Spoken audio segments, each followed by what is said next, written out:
All right, give me 1 second here.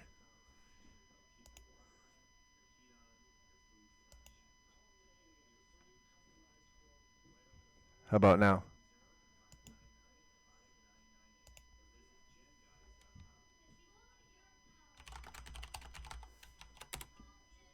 All right, awesome. There we go. Sweet. Sweet, sweet, sweet. Let me just get the mic a little bit closer here. I'm sort of confined with space. Um, so this is part two. I did a little bit of a stream earlier. This is basically a setup. I see. We went through uninstalling and reinstalling the game plus SKSE plus just the base EMB file we needed. Just open up Mod Organizer here. I had it shut down. I stopped from 8 p.m. to 10 p.m. to watch SmackDown because wrestling fan and all that. And damn, was it a good show. Let me see if I can get the mic a little bit closer here.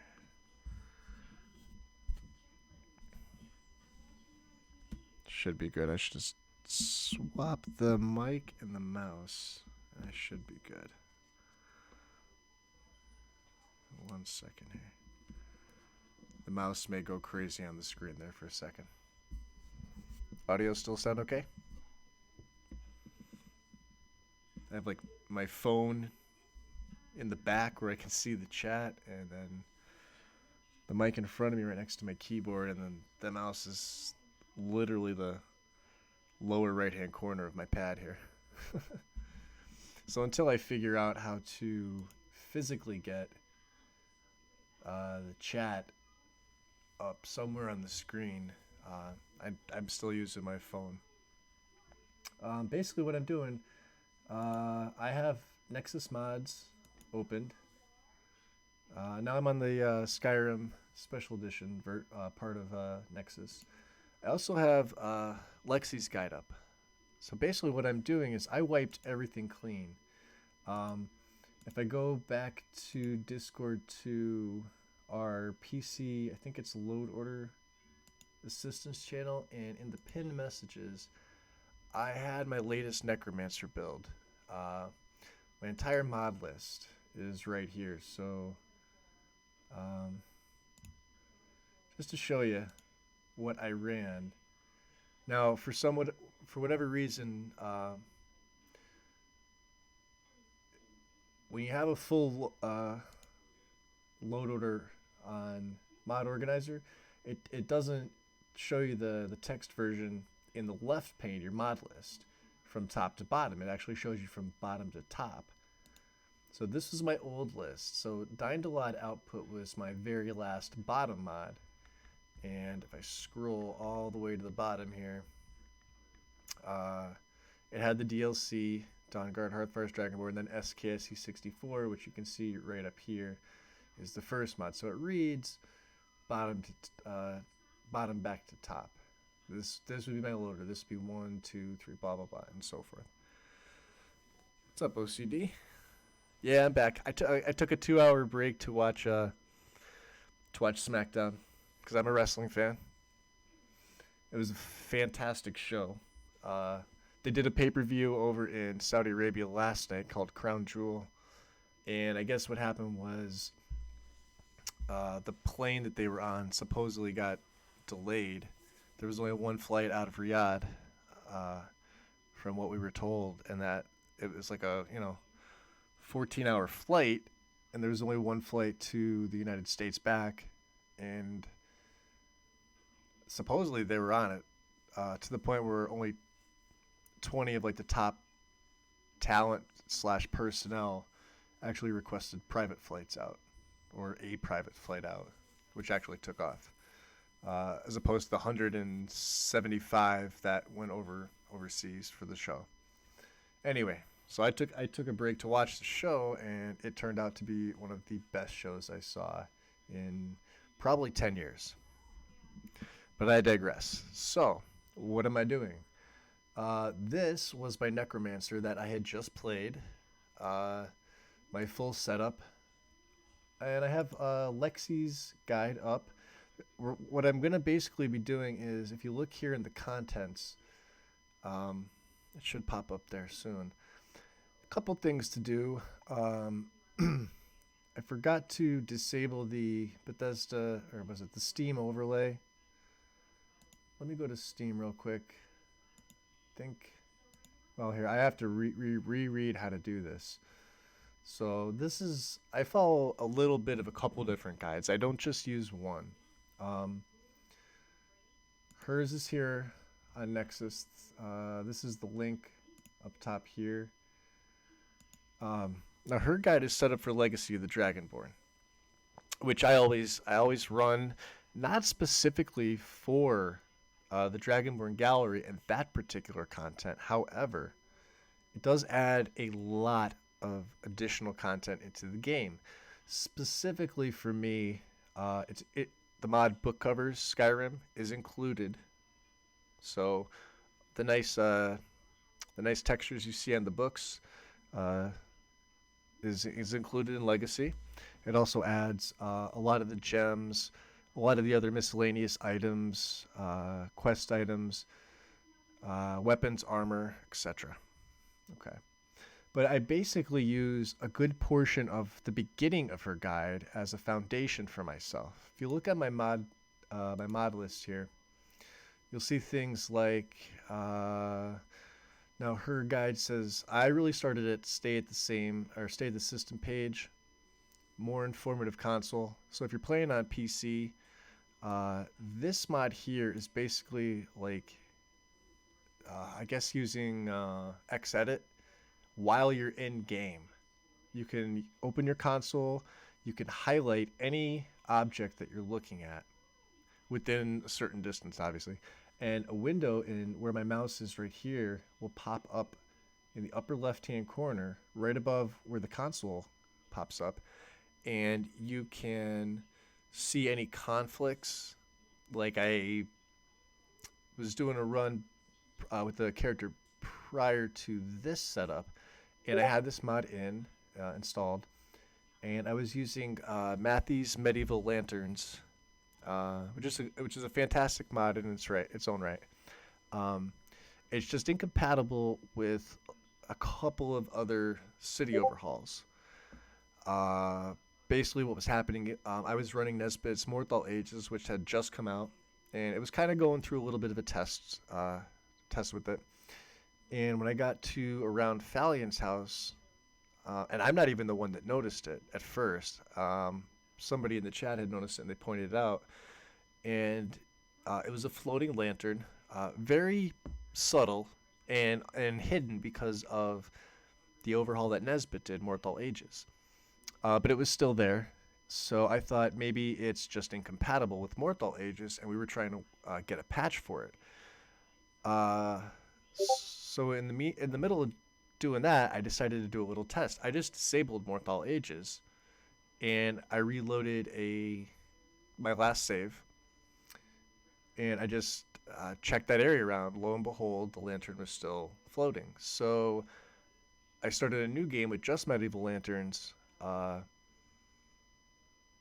Mortal Ages, alternate start, and the unofficial patch. And obviously TPOS 2, and loaded it up with Medieval Lanterns. Bam, it was back. Took Mortal Ages off, the lanterns were still floating.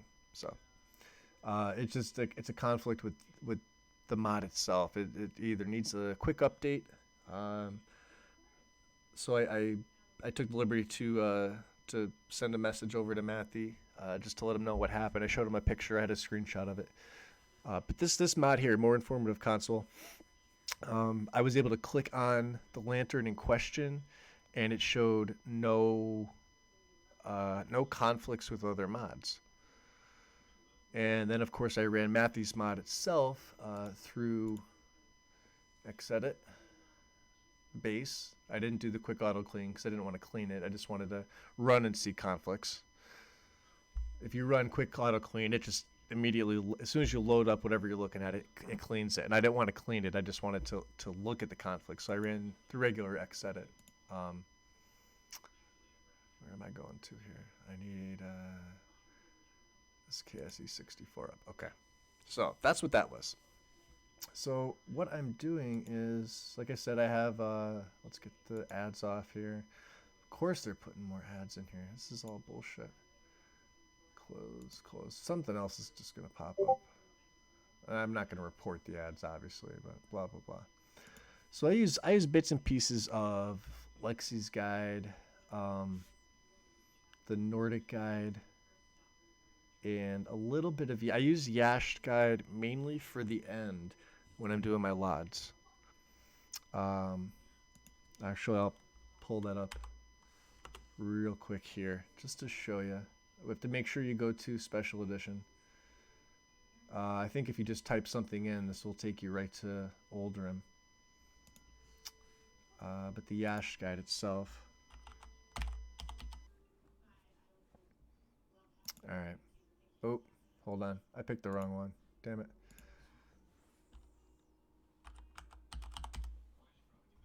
Alright, the guide. Alright, not a mod. Ooh, excuse me. Not a mod.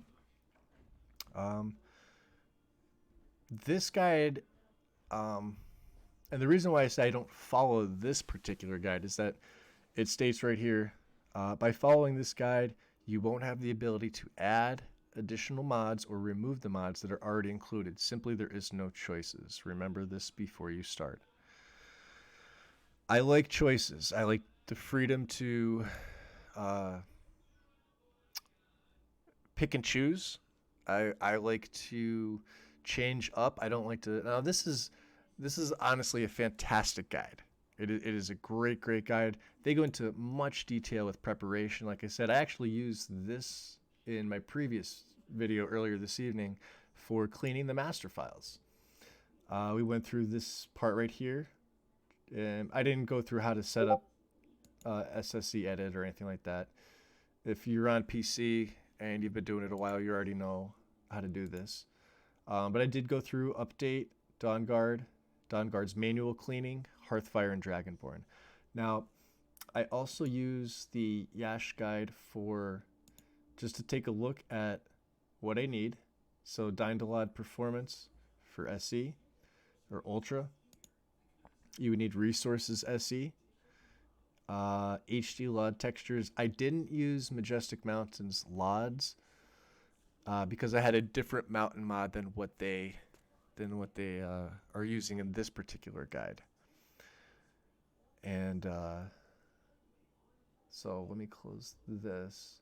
What I use from here, and see each tab opens up something specific. So if you're looking at, say, effects and textures, this one here in the middle, and you want to open this up. Now, if you were using this guide, you would have to go from number 1 to number 2 to number 3. And sometimes they give you and or options. So it's one or the other, but you still have to pick one of them. Okay? That's the part I don't like. But you could see, like, you would go from Corpse Burn to any add shadow marks, Embers HD, etc. Inferno's new. This is a great fire mod. Similar to, say, Embers HD, etc. And you can see how like each list here is. I mean, this is one of the smaller ones. But what I use is down at the bottom here. Let me just scroll down a bit.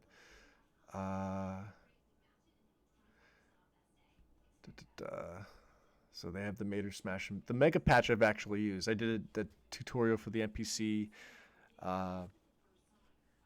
All the NPC overhauls merged into one patch with this.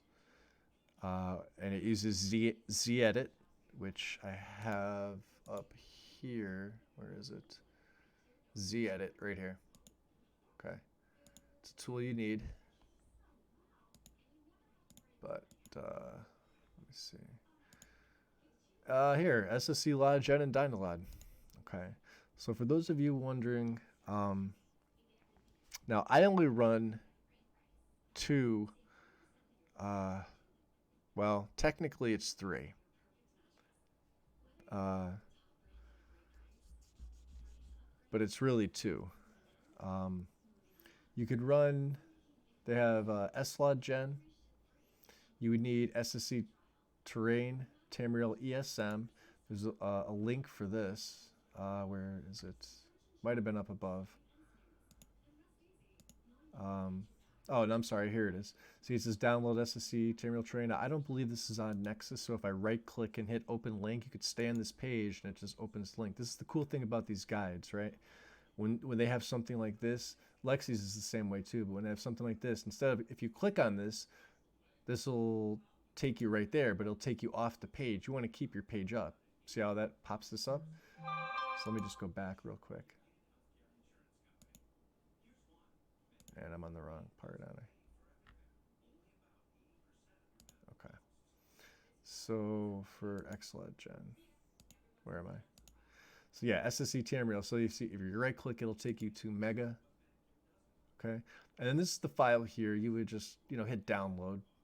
And it would actually show you the download up in the top corner right there. Well, right in the middle, basically. I'm going to clear that out. But it goes into detail. So I didn't use this one. What I use is Dynalod and TextGen. Okay. This one shows you how to do the preparation for it. You would need a TextGen output and a Dynalod output created mod. It sounds more complicated than it actually is. What you do and what they're telling you to do is just to create an empty mod. Well, you'd hover over overwrite and you would right click, select all mods, and you would create an empty mod. And then you would name it like TextGen output, Dynalod output for each one. Then you would immediately activate them, but there's nothing in them.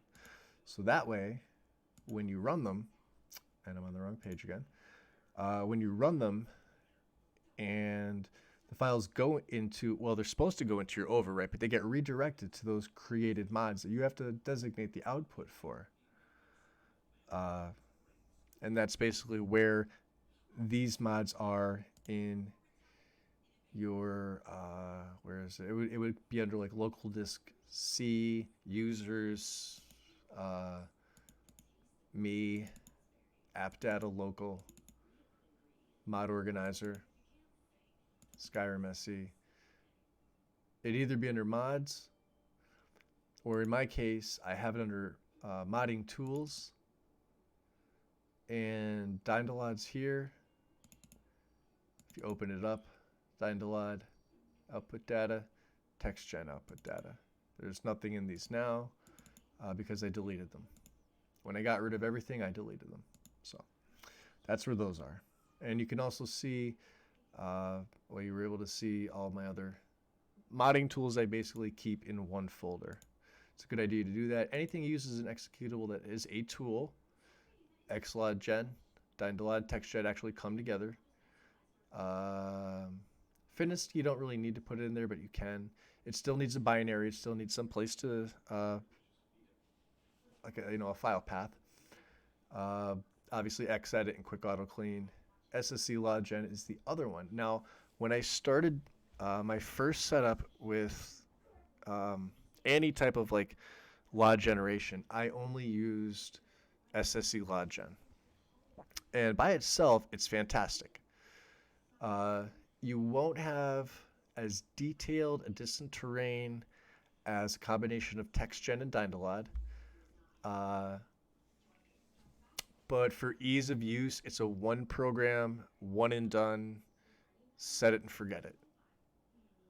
It takes, the normal amount of time to run it as it would, any other log generator. In some cases, if you're running heavy textures, it'll take a little bit longer.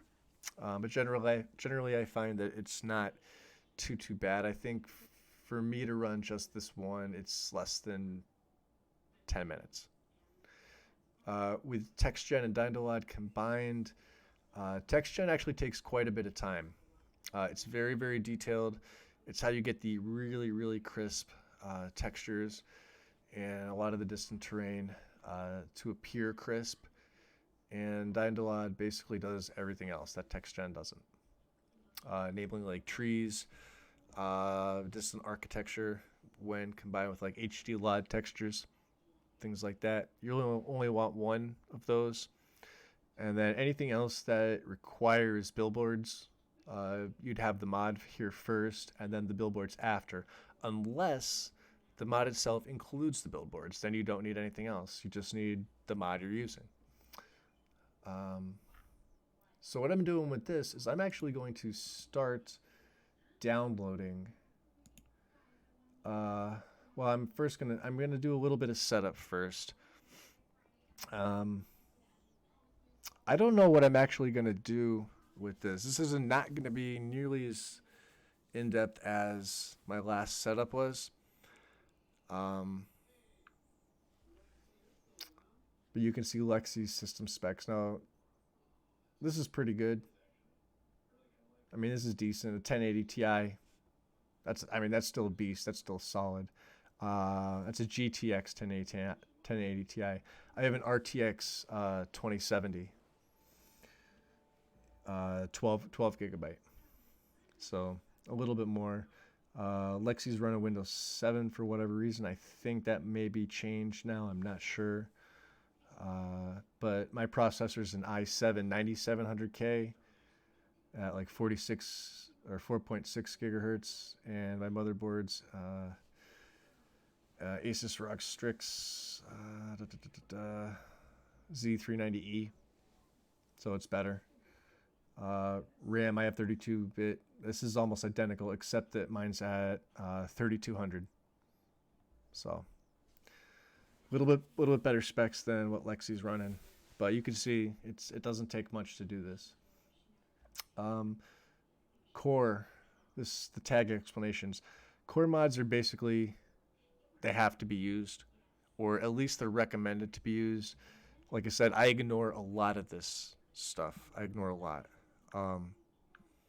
Reason is, like I said, I like variety. HQ high quality, obviously optional's pink. I'm gonna ignore this for now. CAO's Cathedral Assets Optimizer. That's a tool. I have it installed. We're not going to worry about any of this. Prerequisites. Blah, blah, blah, blah, blah. Let's get to Steam overlay. So people were saying they had issues crashing. Where is it? To disable the overlay. So Steam, settings. Find the box where it says in-game. I think I could pop this up here. So Steam, settings, in-game, where it says enable Steam overlay while in-game. I think they checked that off. Okay.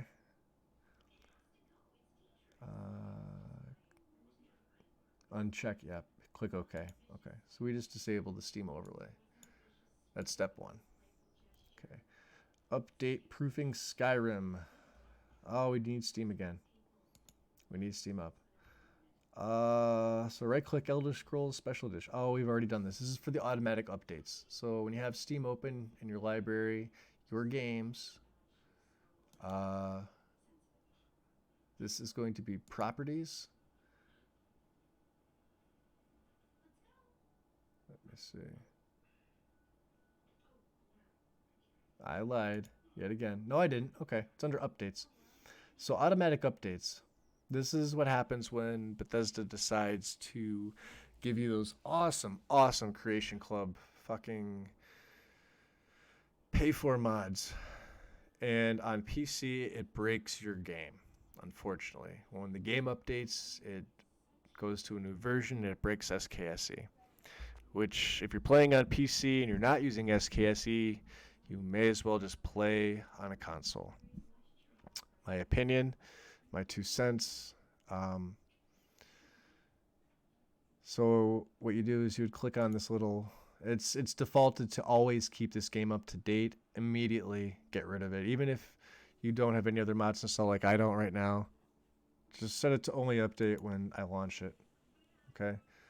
Because you're not launching it from Steam, you're launching it from Mod Organizer, so it will never update. We'll close this out. Okay, so we update proofed our game. Initial Skyrim configuration. So open Steam, start Skyrim. Okay. So we can do this now. Yeah. We're going to... Alright, so aspect ratio. I've already done this, except setting anti-aliasing to off. Let me just do this. I'm going to run Skyrim. We're going to go to options. Anti-aliasing, see TIA, best quality. I'm going to set this off for performance. Full screen mode. Ensure that windowed mode is not checked. It's not checked. Click OK. All right. I forgot to do that before because I wasn't exactly sure. Everything else is okay. I already have the creation kit. Don't worry about that. Creation kit, custom any. This. I do need this. And it's on Mega. So wait for this. This is the creation kit custom any. You do need this. So I'm going to download this. You'll see initializing up at the top there. It's already done. Okay. You'll get this little warning. Type of file can harm your computer. Just say keep. So there you go. Okay. We need our Skyrim game folder open. Okay. Take that out. And we can close this. Let me get the game folder back up. Right in. Yeah. Done. Okay. Close that down. Open this back up. Sonar, what's going on, bud?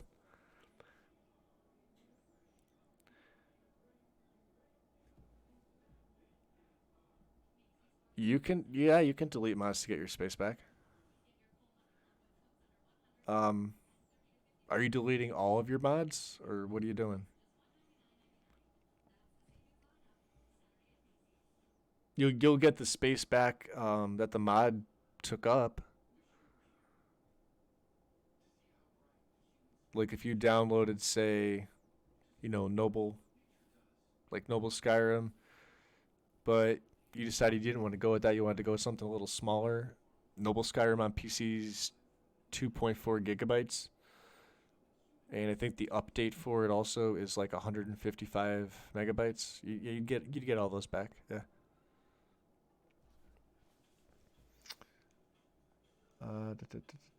Let's see. All right, so creation kit's basically done. Creation kit fixes. So this is for... Okay, so that's going to be this. Fixes SE. You just need the manual download, the main one. Okay. Oh, I have to log. Is that why that's doing that? I didn't log in. There we go. All right. Now I'm in. So manual download the CK fixes. It'll put it right there. Okay. Like I say, I work off of my desktop for most things, so I just pull CK fixes out. I will extract this folder here. And you'll see a couple files. You need them all. So open up your game folder again. And a lot of these are going to overlap. You'll notice some I say, do you want to replace? You'd say yes. But with these four, and the only time you're going to see this again, I think, is when I actually install the EMB. But these four files is what you need for CK64 fixes for the creation kit. Okay, then you don't need these anymore.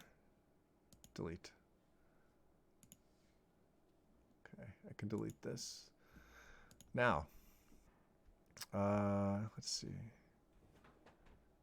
So you have version 1.5.3 of the creation kit, which I do. 1.5.3, if you look up at the top there, that's what it is. Yep. Okay. Golden. Oh yeah, yeah, you can, absolutely. Yeah, like I said, I'm starting fresh. Here, I'll show you. This is the mod list from before. you know, everything that I'm running. I was running a lot of Wine Dave stuff. This was the landscape mod everybody was asking about. I think Holdy just did a video on, I can't even pronounce the name. Uh, Septentrional. I'm sure somebody like immediately sees the name and they know exactly how to pronounce it. I don't, unfortunately. I've been calling it Septent. Or one freaking awesome landscape mod. When I tell you this is probably one of the best ones I've seen, it's like hands down one of the best. Top three that I've ever used. Everything is so seamless. It fits. It's not even a big file.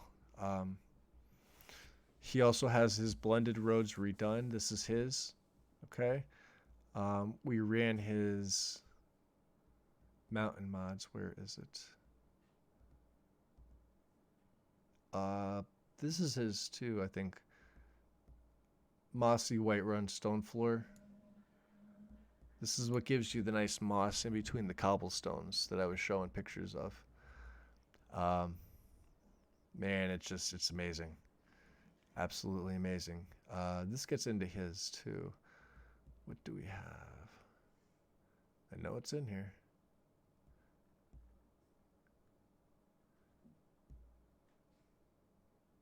All right, yeah. So I actually did. I ran Cathedral for the first time. Cathedral Weathers and Seasons. And obviously I took the MCM, uh, the mod to go with it. You can adjust it in game too, but using the MCM on PC is a lot easier. Dave's Ultra fucking High Def Mountains, Wine Dave, right? I did Northern Grass. We did, what else was his? His road, his mountain. I think there was something else. Where was it?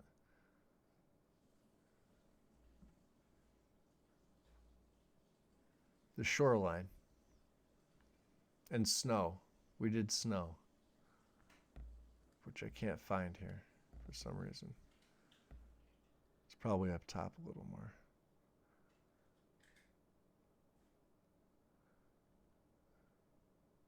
Anyway, so that was my old setup.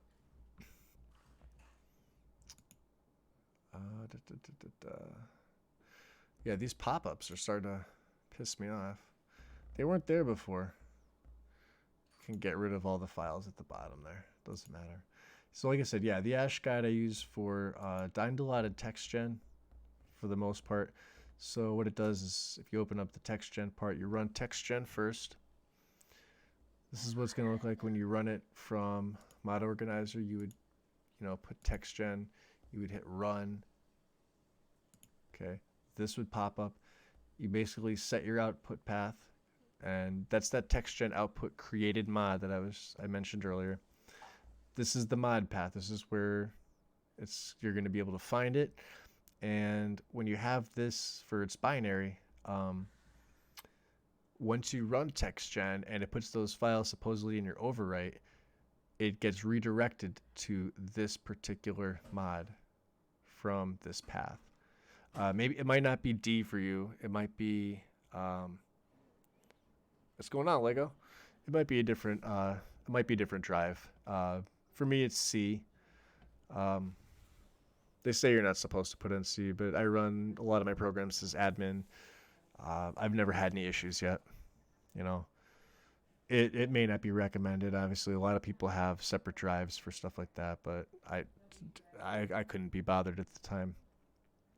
But they have recommendations for setting it up, and depending on how your rig is, follow them. I stuck with 512 for the LOD texture size, 256. Obviously, if you have less than 4 gig of VRAM, I have a lot more than that, so I stuck with 512. And then you basically hit BC7 quick for everything. Okay. Then it gets there. Dynalog's the same way.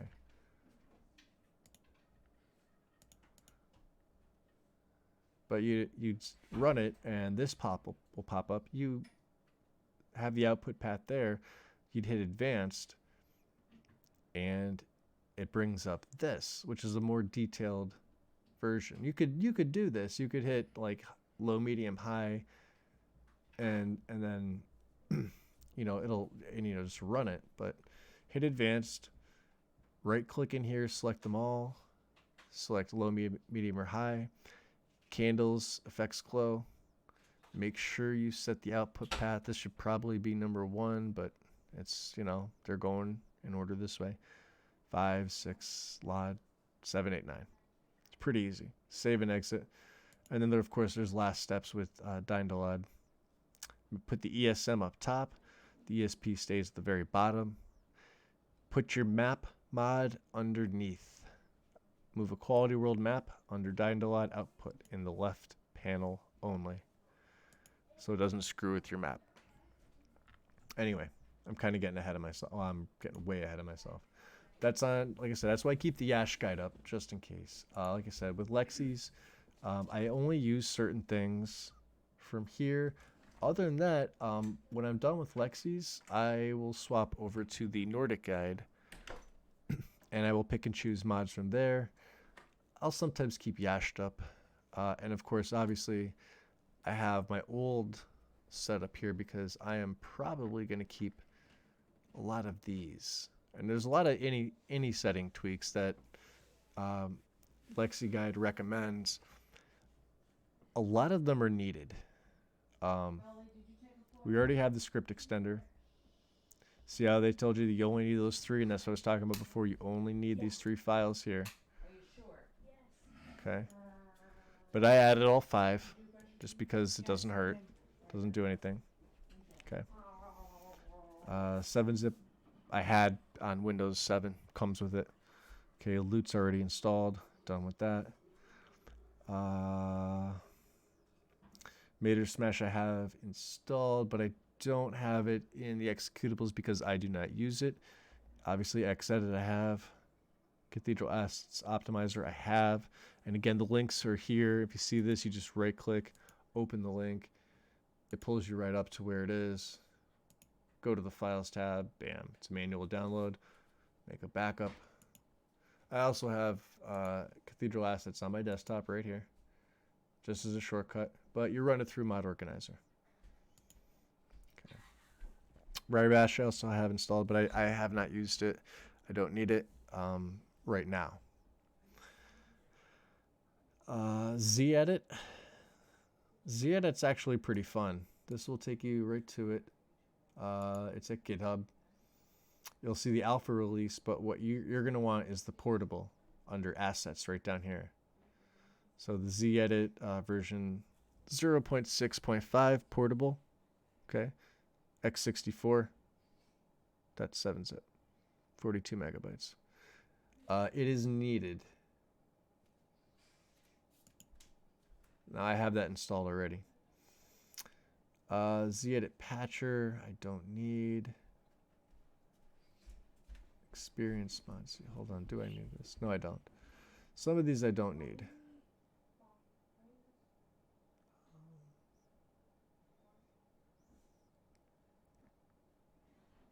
Microsoft Visual C++. This should come with your PC if you have Windows 10. And then they tell you to download Mod Organizer. So like all this stuff they want you to have as tools before you even get MO2. But I do a little bit backwards. I like to have my mod manager up first so that I can add executables up there so I have them so I know where they are. Mod Organizer must be installed in portable mode. The scripted linker functionality of Z-Edit requires this management method to complete its work, which it is. There are no workarounds for this requirement. And if you need to watch this, if you click on this, it'll obviously take you. And it tells you even the time, 10:27 for the relevant portion. It's pretty nice. Configuring. Not going to worry about that. Already have it done. Setting up a profile. So I have default. I'm not going to name a profile. I'm going to keep it default for now. I'll name it later, depending on what I decide to do. How do you uninstall an EMB? Like if you want to put another, if you want to install another EMB sonar, it's pretty easy. Your EMB files.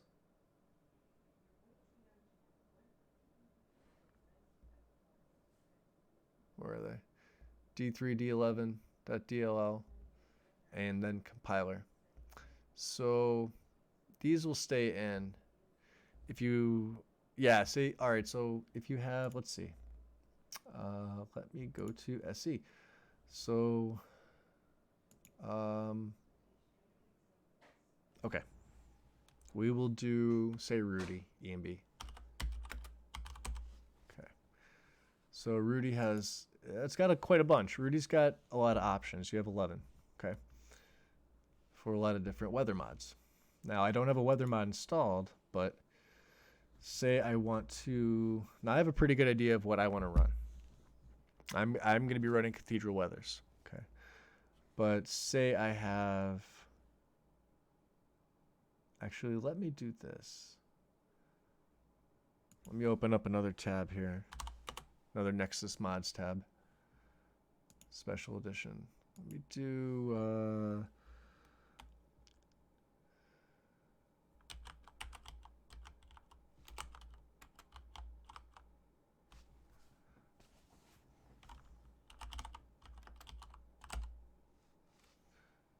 all right.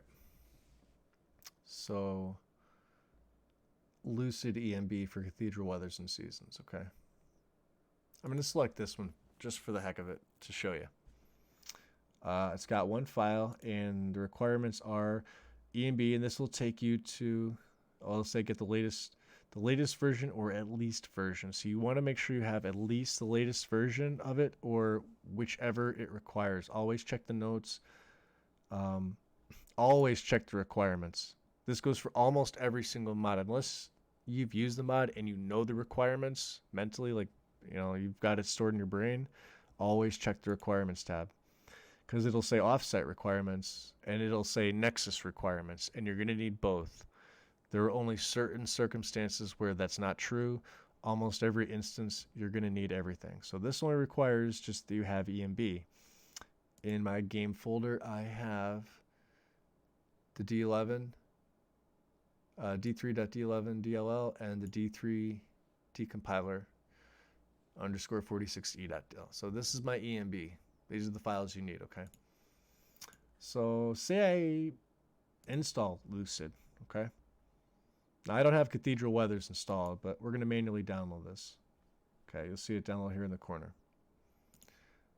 I'm going to use this as an example. Let's get Lucid out here. Now it's zipped up. We're going to unzip it. Extract to Lucid. Okay. It's going to give me another folder with EMB series, EMB local, EMB series. And what you'd normally do is take your game folder. Okay. You would take these, and all three of them you will drag into here. Bam. So there they are. So now you have Lucid. Let me delete these now because you don't need them. Now we have Lucid EMB for Cathedral Weathers Seasons installed. Now I want to switch EMBs, but I want to keep my same weather. I don't like let's just say there was just something about the EMB that was off. Maybe it didn't have a lot of customizable options, or the options it had, or maybe it just didn't have the feel that I was going for, and I wanted to go with something else. All right, pretty simple. You've already got the stuff from EMB Dev installed, but you have an EMB installed. What do? Find the EMB you want, right? So in this case, I want to run Rudy. You go to the Files tab. Wow, it's got 11. But it says it's for... I picked for Cathedral, didn't I? It's not going to matter. I don't have a weather mod. Let's just assume Lucid was for something else. Let's pretend it was for, oh God, I don't know, Obsidian. Okay. Actually, no, I'm not going to use Rudy. I'm going to use a different example. I'm going to run Let me see here. All right, semi-realist CMB for Cathedral Weathers. Okay. I didn't want to run Lucid, but I want to run semi-realist by Fireman AF. Okay, so this only has one file, but check the requirements tab. So it requires SKSE. Well, we have that. It also requires Cathedral Weathers and Seasons. I don't have the mod. Let me install the mod real quick. Yeah, this is gonna go in. Don't worry about this yet. I'm just doing this as an example. It's downloaded. There we go. Manual down. Let's make sure everything looks good. It does. All right, bam. Cathedral Weathers is installed. Back to semi-realist. What are the other requirements? Well, we got the weather. We have SKSE. We need EMB helper. Okay, it's pretty easy. Open this link to EMB helper. EMB helper, check that. You need EMB and SKSE. Well, we have those. Awesome. Mods requiring this file are other mods you're using that require EMB helper. So we can ignore that. We have these two, okay? Go to the Files tab. You want this one here. Old Skyrim SE shaders bundle to fix. So that's, you can read what this is. You want the main file here. This is optional. You want this main file for 1.5.80 only. Okay. Mod Manager download. Download. This goes almost all the way at the top of your load order. EMB helper. Always check manual. See, no data. We're going to set the data directory right there. Bam. Put this above your weather mod. Okay. Now, I want semi-realist. Now we have all the requirements. We have Cathedral Weathers. We have EMB helper. SKSE we have. Okay. So I want to swap EMBs. We've got Lucid in. And here's my game folder. Okay. The EMB series ini, and the local ini. Okay. So let's go back to semi-realist. We're going to manually download this one again. Okay. It tells you what it needs. We have them. Download. Okay. And we're going to take this once it's done. We're going to do the same thing. Put this right in the desktop. And we are going to extract to here so we get the folder with the files. Open your game folder. Okay. Open semi-realist. I'm going to move this one over here so they're side by side so you guys can see. All right, so Sonar, so this is what you're going to be doing, okay? So you want to keep your weather mod, but you want to swap EMBs. Pretty simple. Open up the one you want, and then a lot of them have options. You notice the last one only had just one, and it was these right here, okay? So semi-realist has a little bit different. This got the main file. This is the one you definitely need to install to get the EMB, but you also have optional depth of field strengths. So if I, just for example, to say open this up, default, stronger, extreme, cinematic, static, soft, and it gives example images here and about, and like an about text. Okay, you'd want to either check these pictures or just try them one by one. Because say I wanted default, right? Well, see the EMB series, it would just overwrite this. Same thing with say static EMB series. You can open that up and see what it changes, right? You would take that and you would just throw it over here. It would replace that. But we're going to worry about the main file only, okay? So click this. Now you have to decide how much of a performance hit you want. Most EMBs will give you several selections. They will give you something looking like this. Performance, if your rig's say not up to par.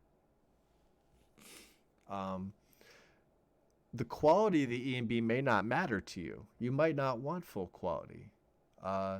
You might want a nice, because like I look at it like this. Every EMB, even at the performance level, like the base, still makes your game look a hell of a lot better than without it. That's my opinion. That's probably the opinion of almost everybody that uses them. But it may be something where you don't want to take like a 10 FPS hit, or your rig is, you know, it's not the best, but it's not the worst, but you're not sure how it's going to interact with all of the other mods you got running if you got a lot of scripted stuff going on. Or you added, like, say, a shit ton of trees and foliage, and you know when you go through Falkreath and Riften, you're going to, uh, take that FPS hit. Nah, I just go, Lego. I don't want a performance hit. Well, then, Lego, this was for you. Performance. You don't want to take an FPS hit? There you go, buddy. Sucker punched. I go full quality. Because mine can handle it. Plus, it makes my game look even that much better. So you'd open full quality. What does it give you? Wow, it gives you the same files. The cache, the series, the local, and the series ini. So you've already got your one EMB installed, which has 3. This one has 4. The cache stores the memory. As I guess it's the best way I can explain it. So what you do is you just take these 4, just like you did with the last one. I hold the left mouse button down so you see all 4 files. Bring them to your game folder. Let them go. It's going to pop this up. This destination is 29, or whatever the number is, files with the same name. You're going to select replace the files. It is literally going to replace these, and it's going to add, it already added the cache in there. You can see how that's up there on the right side. So hit replace. And you're done. You've just swapped EMBs. It's that easy. You want to swap another EMB? You do the same exact thing.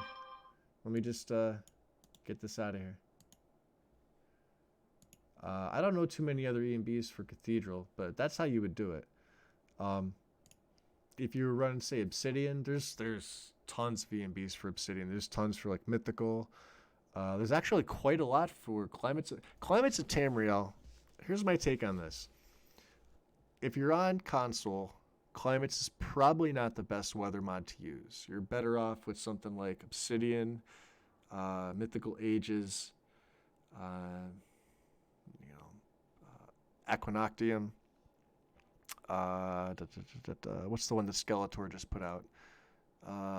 It's like Obsidian Vampire, which actually looks pretty good.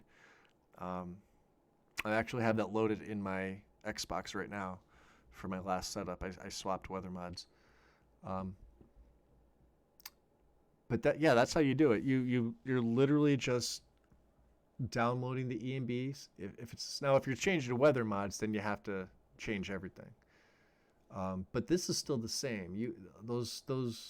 The weather mod itself would go. You'd put the new weather mod in, and then you would download the EMB. Like these 4 that you see selected right here will always get overwritten by whatever the new EMB is, even if you're changing weather mods. Okay. Obviously, don't change it mid-game because you'll break stuff, and you don't want to do that. But, that's how you do it. Pretty easy. I'm actually sticking with Cathedral Weathers, but I'm going to get rid of it off here. I'm going to keep EMB Helper. I'm going to remove the mod. You're going to see it's going to come here. It's still going to stay here, but it's going to say uninstalled. We're going to keep that there. What that'll do is that'll default down to the bottom so that when this bar actually has a scroll and I go to actually install the weather mod, it's already here. I just go back to reinstall. Right click, install, or I can just, double click, check it, manually install. You've already got it technically downloaded. It just needs to install it. So, but EMB Helper, yeah, that's needed for almost every EMB, and the ones that it doesn't require it, it's still recommended. I recommend it. So a lot of the guides do too. But let me get off Lucid. Let me get off EMB Helper. Let me get off Semi-Realist. Let me expand this back out. What else? We could delete these here. I think I have something on my desk. No, did I get rid of them? Yeah, let's empty my recycling bin. I like to keep this as clean as I can until I'm fully done. All right.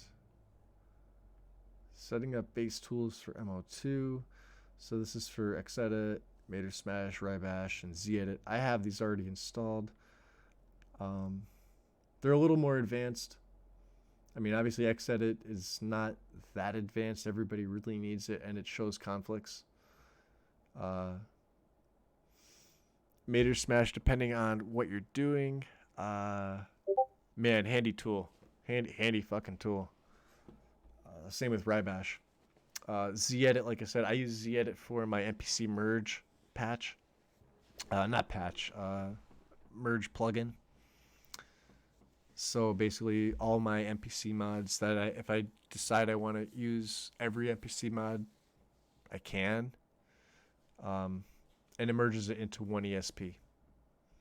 And then if you look on the right side here, for plugins like the ones here, they'd show up here, but they would just be unticked and they wouldn't have a priority. And they wouldn't, just show that's the priorities there. Let's go back to the Lexi guide here. What are we doing? Idiot check.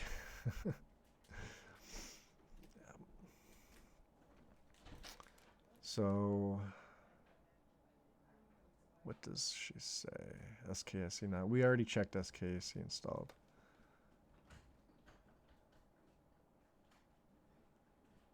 We already cleaned the master files. Okay. I did that right before I took the break. This is for Dawn Guard. Bethany. Definitely recommend this. And you cannot run this with Mod Organizer open. Look at the requirements. Does not have any known dependencies, but mods require it.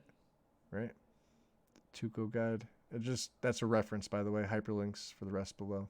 Doesn't have any requirements. Manual download. Extract and run. I put mine in the desktop. Okay. You want the main file. I have that here. So I'm going to close down Mod Organizer. Okay, I'm going to minimize my game folder.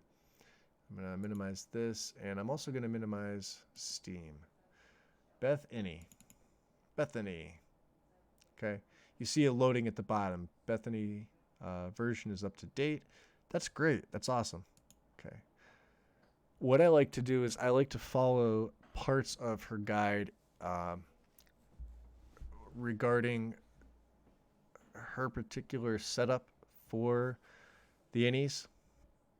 Okay.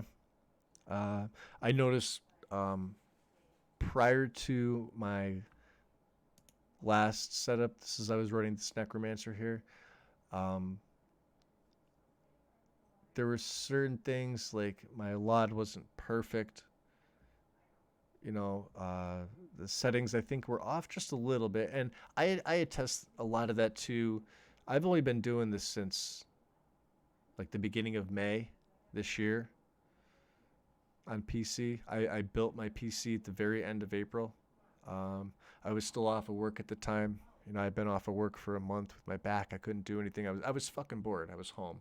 And I'm like, I'm just going to build my PC now. It's either now or never. So, I spent the $3,000 and I bought the parts and I built it.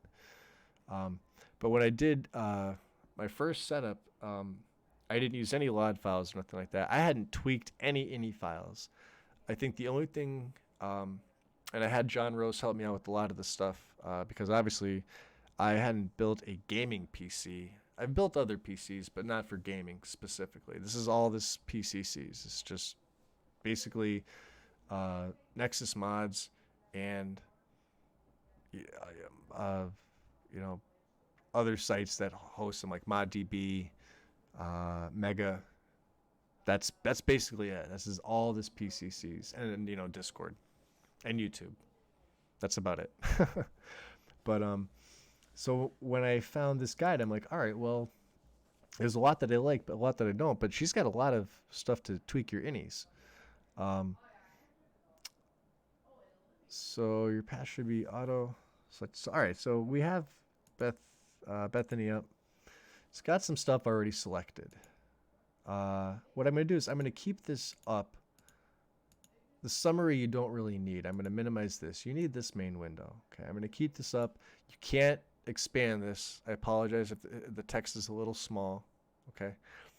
Uh, but we're going to go down this list on her page, and you can see I could scroll up and down and have this up. It's very handy to have it like that. And I tend to follow a lot of this, but almost not everything. I think there's some things I don't go with. So in the basic tab, we're in the basic tab right now. There's a setup here, right? So in the setup tab, select the profile you intend to use. Let me see. What else does it say? Your profile should be auto-detected. Special edition. Okay. Or you could browse. Okay. Mod Organizer is your mod manager tool. I don't have another one. The any path is users, my name, documents, my game, special edition. You can also mod organizer default. You could also browse that. Restore backup. I'm not worried about this yet. Okay. You can see the date, today's date and time. Okay. After profile selection, Bethany will require a restart. Well, I'm fine with that. It auto-detected for me. Basic tab. We're in basic tab. So I keep my resolution at 1920 by 1080. My monitor and my game can handle 2560 by 1440. It will drop my FPS from a steady 59, which is what I have it capped at, which is what everybody should have it capped at. Even if you're not running an EMB, don't uncap it. The game gets a little unstable above 60 FPS.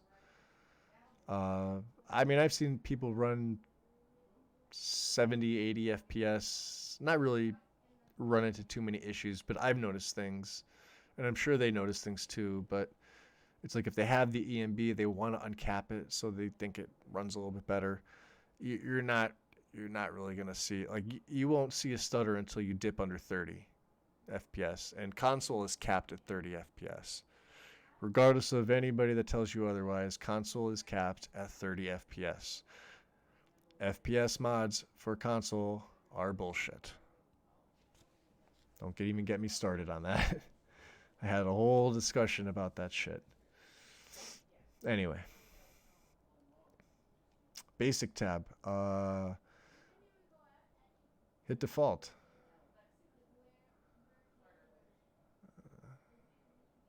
On the bottom, label default. Right there. Okay. So that's going to change things. You're going to see how everything's swapped to change. Okay. That's cool. Click on the button labeled high. Why like ultra? Check it to high. You can see mouse scale. See how everything is refreshing. Everything's reset, right? This preset should be used by most gamers who have very fast computers, who enjoy taking screenshots with full detail, who don't mind having a few sudden frame drops. I don't really have to worry about this. Most of you will be selecting medium or high. If you've got a really stout rig, select ultra. That's what I do. Okay. Verify the Bethany preset is checked. It is. Recommended tweaks is checked. I have to check that. Okay. See that?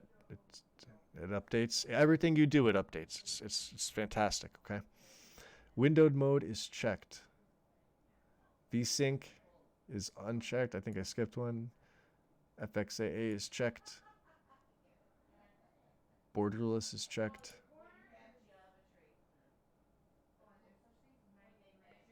VSync is not checked. I have that unchecked.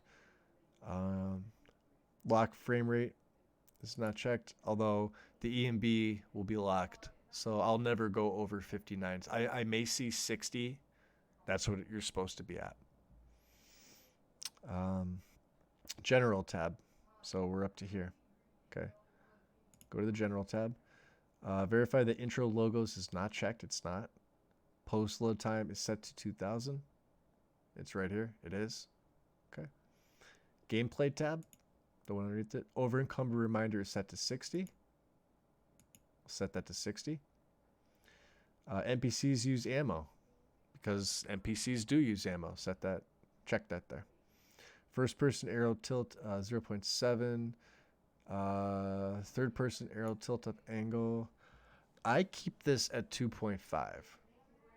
The reason for this is that I encountered an issue with the arrow tilt up angle by switching it to 0.7.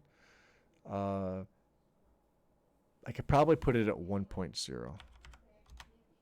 And I should be good. A little bit more than 7. A little bit higher is fine. Okay. So these are all the combat. Okay. Interface tab. So we're just going basically right down the row. Verify Bethesda modding platform is not checked. It is checked. We are unchecking it.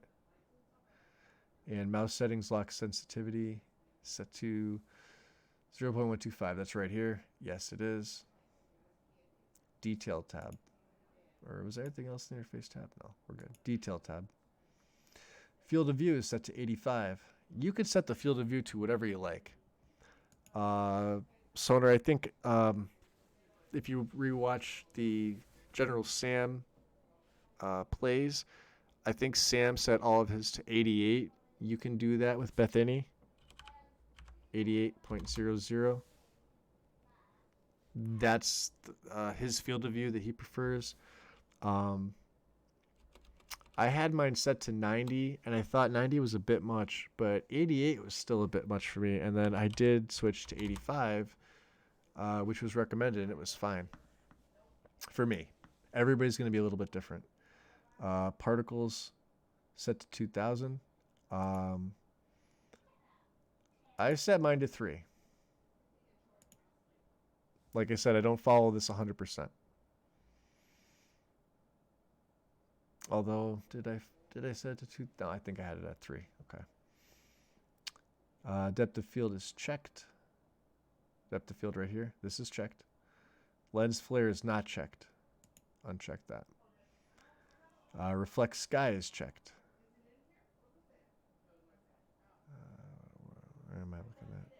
Up top here, reflect sky is checked. Okay.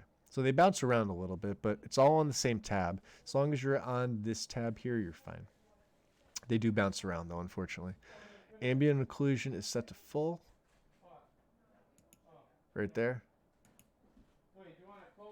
You can always drop down just to see what else is there, but like I said, if you are following this, you know, double check it. You could adjust it. Like I said, everybody's going to be a little bit different, but I did find that her guide, even as detailed as it is also very well set up for everybody out of the box. If you were to follow this to a T, you'd have a fantastic looking game. Your any settings would be near perfect. A little tweaking. For those of you who've already done it, you're probably, you know, you don't need this, you know, at all. But for those of you who haven't, you know, this could be helpful. So in detail tab, shadow resolution set to 2048. Right up top here, we're basically just having it. Okay, that's actually very important for FPS. Shadows are one of the main FPS stutter, I guess stutters, frame drops, issues, glitches. Shadows are everywhere in the game. Things that are animated, things that tend to be like a shadows are basically an area edit, but for the whole game. They're everywhere. There are shadows from the trees. There's shadows from the rocks. You have a sunny day. You'll notice you'll drop frames quicker in Falkreath with the sun shining through the trees, casting shadows, than you will if it's overcast and there are no God rays. The God rays are technically there, but they're being obscured by cloud cover. So you don't get the shadows. If the shadows aren't there, your frames go up a little bit. At least that's what I've seen. I've tested this out. I know it to be true. So we basically have that shadow resolution. Sun shadow update time is set to 0. That's this right here. We're going to set that to 0. Sun shadow update threshold set to 2.0. Improve shader is not checked. Uncheck that. Okay. Now we're done with the detail tab. The view distance tab. I do. I live in the shadows. I do like my shadows though. The cool thing about that though is while you're having them, like cutting them in half with that, you actually get better quality shadows from was it 4048. Basically it extends them a little further, but the quality's not quite there. With this, you still get the really nice quality. They're not all in your face, shadows everywhere, because it kind of obscures the game, and it really ruins the look. If you're really being specific about the setup, that's what just absolutely destroys it. Obviously, the FPS is the other factor. It just wrecks your FPS. You'll notice like at least a 6 to 8 FPS drop with that. I think that was one thing I didn't do the first time. I forgot about that. I had it set to 4048, and I was running about 6 FPS lower. Like I was at like 52, 51 constantly, and I had no idea why. And then I had to go back, and it took me a good like 3 hours to backtrack to figure out what the hell was wrong, until I went back to Bethany and found out that I had left it. Basically, I hadn't tweaked it. 3 hours for one little thing, and then bam, frame rate back up to 58, 59. View distance is just grass set to 18,000. Where are we here? Grass fade. Right? 18,000. Distance grass can be seen set to 18,000. Okay. Visual. Ooh, wow. Visuals tab. Grass density set to 60. We're going to do this again, by the way, in a different place. Grass diversity is 15. We're also going to do this again. You could remove grass, but you want the fade in. And far off tree distance, leave this alone. Let everything else stay checked, like I said. Unless you really want to start tweaking things, but be aware that if you kind of know what you're doing, tweak one thing at a time, check it, come back in, tweak it again, check it. Don't just tweak everything in this tab and then go in game and check it to think you're going to see a difference. You won't. I guarantee you miss something. And then we're done. After visual, it says go to the basic tab, save and exit. So basic, right here, save and exit. And you'll see it working. Your ini files were successfully saved. It closes itself out. Perfect. Post Bethany tweaks. While Bethany does handle the vast majority of the tweaks needed to the ini files, a few need to be changed manually and or added. I added that in there because you do have to do some. This will be done via Mod Organizer 2's ini editor. So, Bethany is closed. Let me minimize this. Reopen Mod Organizer. Okay. So, what does this mean? How do you edit your ini files from Mod Organizer? And I think this is what a lot of people were curious about. Skyrim ini and Skyrim Prefs ini, and Skyrim Custom ini. We're going to leave this blank, and Lexi recommends leaving it blank as well. Let's open up MO2. Right here, under Tools, you have your ini editor, where you can see Skyrim ini, Skyrim Prefs ini, Skyrim Custom ini. Now, I don't think I can have this all up at the same time. No, I can't. So what I'm going to do is I'm going to try to place that on the very bottom just so you guys can see it. Let me just see. Okay. I wish I can get rid of this Can I minimize? Oh, it minimizes the whole freaking thing. Okay. I'm going to work with the very bottom here, and I apologize about this.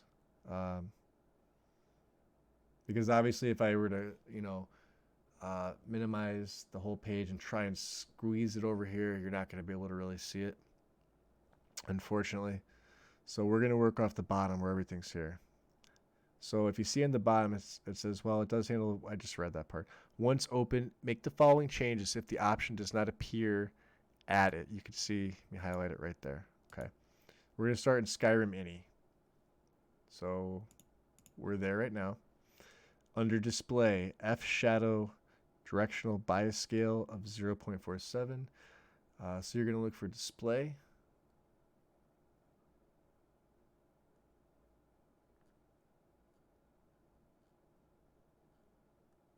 Which I might have passed. Ah, here it is. Okay. F shadow directional bias scale. 0.047. Okay. Now, I had to add that in. And it's pretty easy to do if you've never done it. You literally just, whoa, don't have shaky hands like I do. Right click, copy. Go to display. You can hit enter to add a line. Obviously enter would add, or backspace. And then paste. And there you go. You would hit save to save, and that value would be saved. But since I have it in there already, I'm going to take it out and back up. Let's see. All right. So under grass, let's go to grass. B grass point lighting equals 1. That's right there, the first one. Okay, we have that. IMAX grass type per textures is 15. The T is missing from texture is intentional, not a typo. That is right here. IMAX grass type per texture is 15. The iMini grass size is your density. If I set this to 40, it's going to be more dense, not less, more dense. The smaller the number, the more dense your grass will be. You want less dense grass for better performance? Set it to 90. You want a little bit of a compromise, set it to 75. I keep mine at 55. 60 would be ideal, so I'll put it at 60. Actually, yeah, there. We'll keep it at 60. That's why we adjusted the max grass type per texture to 15. I think, what was it? It was 3 before that, right? So you want to keep that at 15, really. You really don't want to edit this value here, 15. The 60, this is the density. This is really what you want to change. And it's going to depend on the grass mod you're using, too. Things like Vadosprum on PC come with their own innies already set for you. For what's ideal, but you can still edit them, and I actually recommend you do edit them because not everybody's gonna like Vadosprum's ini itself. I mean, it's already lush. It's very, very dense. You might want more. You may have like a freaking, I don't know, $20,000 PC just for gaming, and you want more dense, and drop it down to like 20. What else here? Go back up. It's so hard to read this. So iMini grass is 60. Okay, we did all of those. Under save game. Should be at the bottom here. So these I had to add manually. This whole section wasn't here, including save game. I had to add save game in. Okay. These ones here at the bottom, B disable autosave equals 1. B allow script force save equals 0, and B allow script autosave. What I'm going to do for this is I'm going to delete this whole thing for this particular setup. Reason is that when I had played the Necromancer, like I think it was over these past 2 weeks, every time I went to hit F5, it would show autosave in the upper left-hand corner, but it would create a hard save. Because what a lot of the guides are recommending is that you don't use quick saves. Well, I like to use quick saves. I've never had an issue using quick saves. What I like to do is keep 4 to 6 hard saves. I keep one autosave game option enabled, which is save on travel, so that when you go through it autosaves. Like if you go through a door or a cell or you take a carriage ride, it'll autosave for you. It's very, very handy, especially if you get off the carriage and you take like 4 steps and you crash. You go back, you fix the, whatever the conflict was that made you crash, bam, you're right back to where you got off the cart. You don't have to backtrack. What this was doing was this was making my game, like I said, I'd hit F5 to, quick save on the fly. It made a hard save for each time, and I noticed the more hard saves I had accrued, the longer it would take to load. And then I was going back and I was deleting files, basically all my saves. I think I got up to like a couple hundred hard saves, and to me that's just annoying. When I want to, go in game, I don't even want to have to see this bar to scroll down to see all my saves, in my game. This is what this does. Now this will actually keep it nice and clean for you. So every single save will be a hard save. Aside from the base game's scripted saves, if you like, there's certain things within the game that it just doesn't auto save for you because it's meant to. The game is meant to do that. There's only a couple of them. There's probably less than 10, but they're okay. They're safe. They're in the base game. So I'm actually gonna get rid of these all of them. Okay, I'm gonna save that. Okay, we're gonna go to Skyrim Prefcini. That's the next one here. Under controls, B mouse acceleration equals 0. The thing I don't like about the prefs is that everything is together, and it needs to be.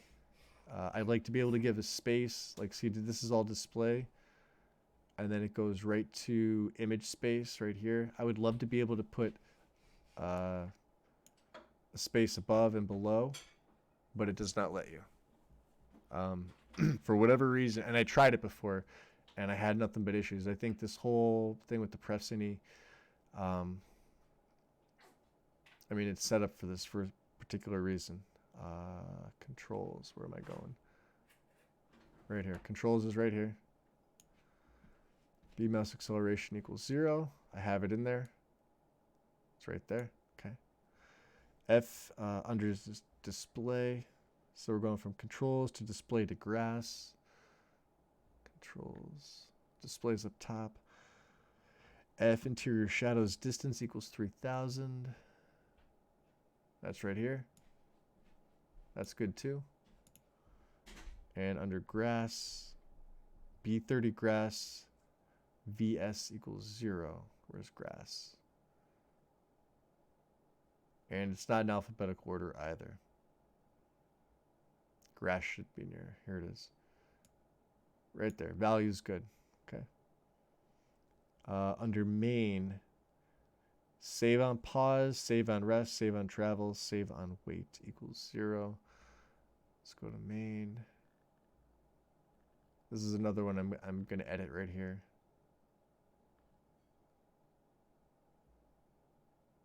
Save on travel, I'm going to put to 1. Okay. But I don't want save on wait or save on rest or save on pause. I'm going to keep those at... Actually, I'm going to keep save on travel at 0 because I'm going to edit that in the actual game. I'm going to keep that. I'm going to leave that alone for now because you can do that. I'm going to hit save here. Okay. So And here's the thing this was telling you. So you may notice these settings disable all automatic saving features of Skyrim. Due to certain odd choices by Bethesda, it is advised that you not use quick saves or automatic saves, and instead create new saves every time, especially in heavy modded lineup such as this one. Again, to be clear, this is new save games. Do not overwrite old ones. I've never had an issue overwriting. Never. They're trying to keep it nice and clean, and they're not wrong. Whatever the odd choices they're referring to by Bethesda, I don't know. I've used quick saves the entire time, and I've never ever had an issue with them. Never. I've never had a game crash because of a quick save. Auto saves, yes, I do disable 2 of the 3. Like I said, travel only, and I'm going to edit that in game, but that's why I left that value at 0 so I can do it in game.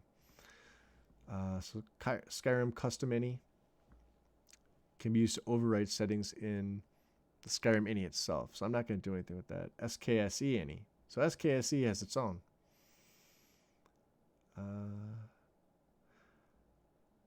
In the mod organizer 2 left panel. Okay, so we could do this here. Oh. Save. Okay, close that up. SKSE Scripts mod, which is my SKSE mod. Right click, open an Explorer, SKSE. All right, so this is going to be a little bit different. We're going to go to the file tree, scripts, or I'm sorry, open an Explorer, scripts. Oh, all right. Nope, did it wrong. You guys got to watch me mess up. SKSE Scripts, right click.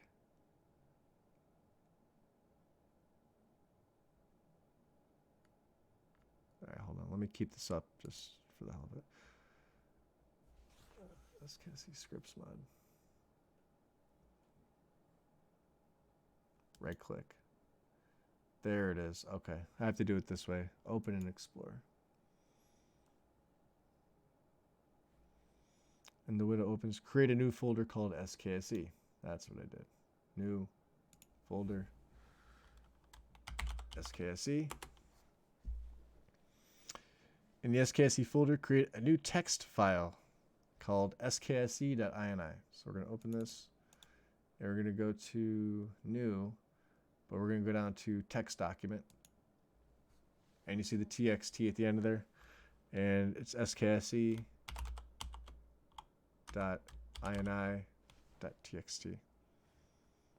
Okay.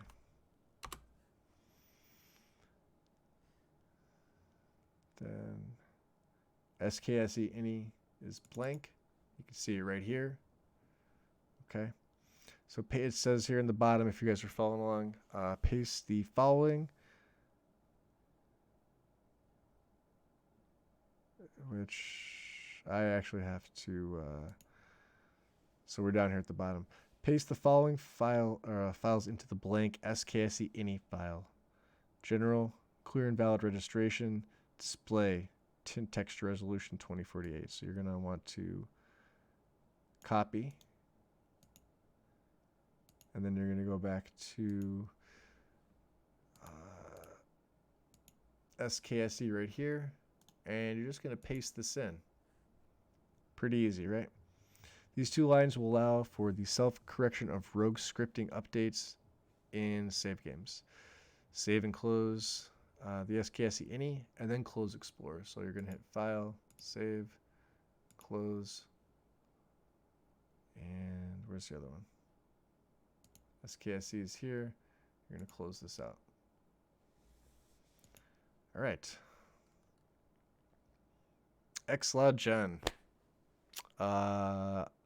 I'm not using Xlod Gen, but just to quickly show you, it's by Sheshan. If I'm saying that properly, I'm probably not, and I apologize. It's at Mega. Again, it's another, offsite. You would download it here, do as you normally do, follow SSE Legend output, like I said, I'm only using Dynalod and TextGen. TextGen comes with Dynalod, so Dynalod standalone, just to show you.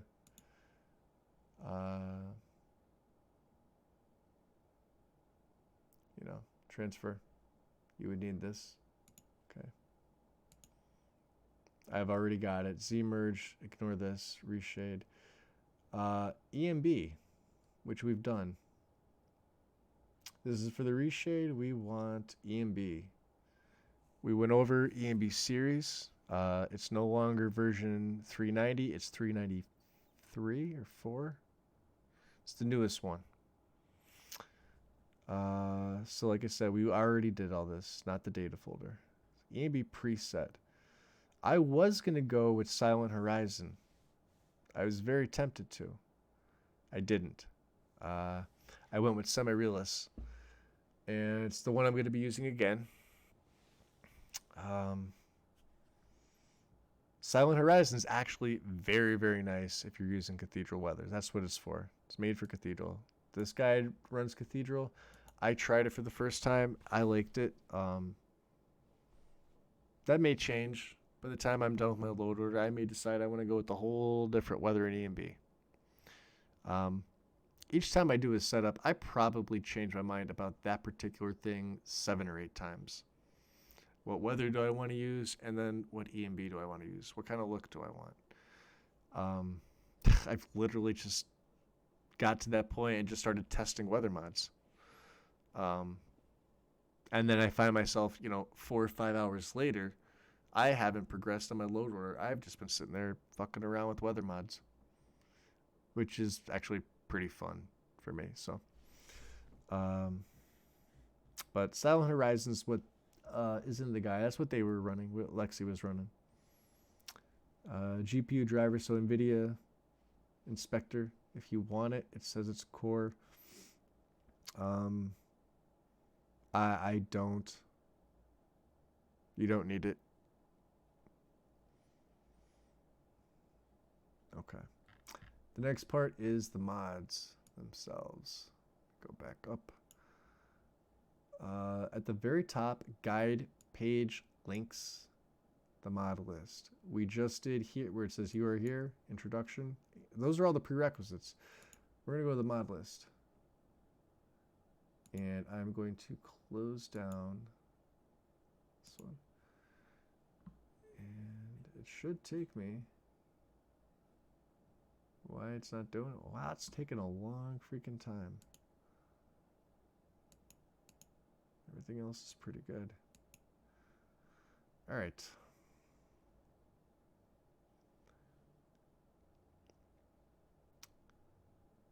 So like I said, I like choice. I like to be able to pick my mods. If you look on the right-hand side under contents here, after you get to the mod list here, which is number 5, it says optimize texture baseline, performance optimized textures for SSC, and Skyrim realistic overhaul. These two are base mods. Okay. They want you to run them before any essential SKSE plugins, because you're basically going to follow this. If you were to follow this guide, that's where they would go.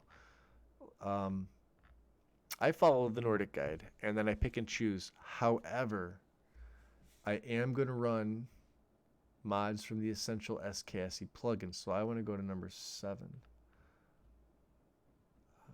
Let's see here. So you'll see this is her mod list here. It starts with performance optimized textures. This is a massive mod, by the way. Okay. 3.5 gig. And you're going to want the, it's the 1024. There's a 512, but you're going to want the 1024. You could see a big, I mean, it's, 1.9, almost 2 gigabytes compared to 3.5. You want the 1024. I don't use this. I do use SRO, which is the next one, Skyrim, but I'm not going to place it here. We're going to go right down to some EMB, or not some EMB, some SKSE stuff. How do I have this set up? Let me check.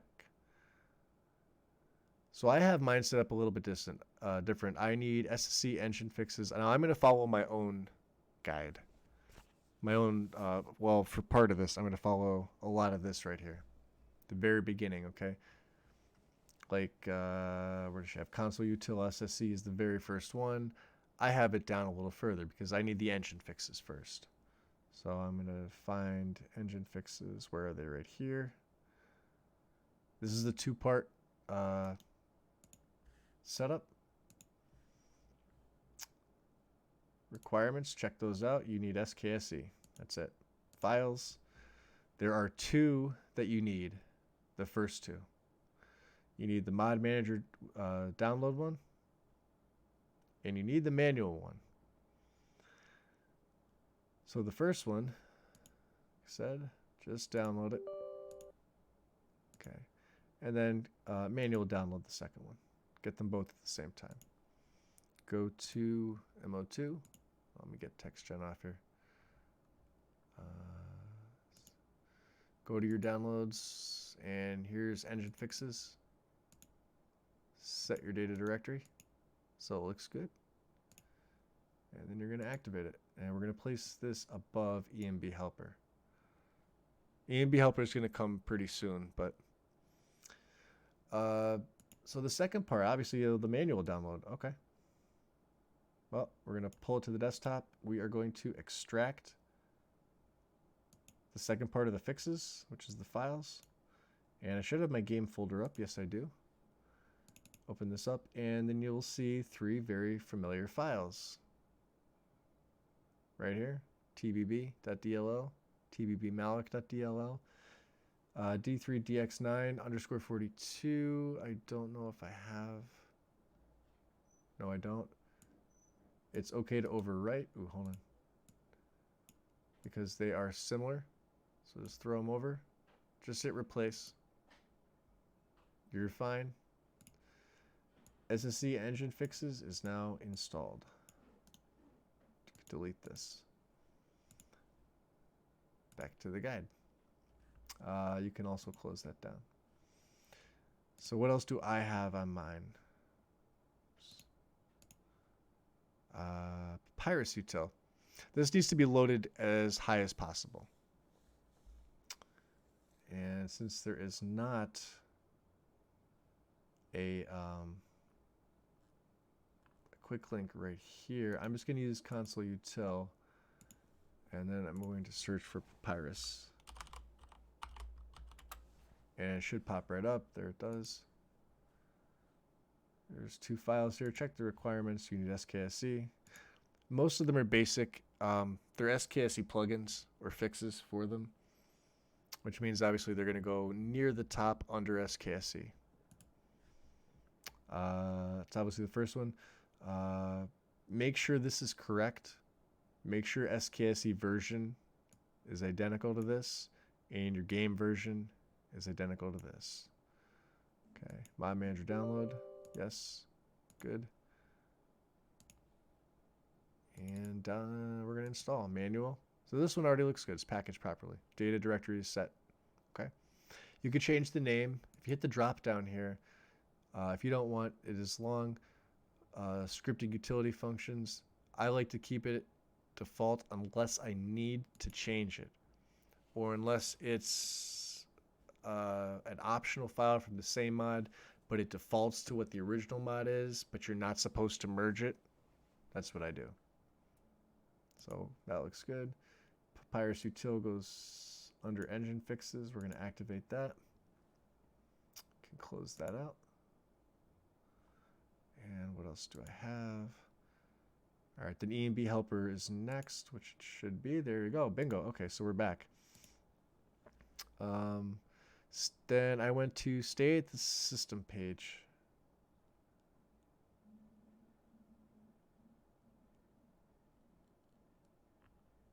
Where is it?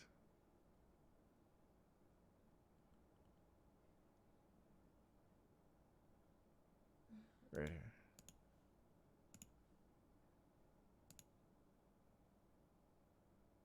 Okay. got one file. Obviously, and it gives you the version.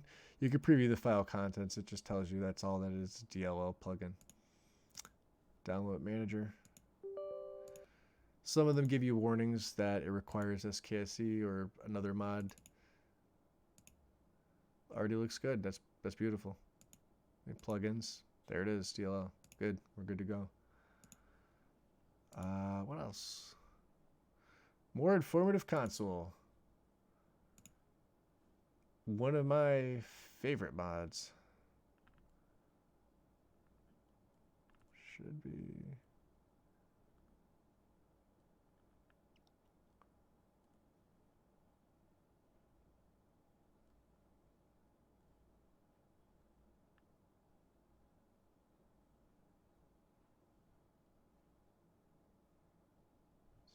Jumping, so they're all over the place with this.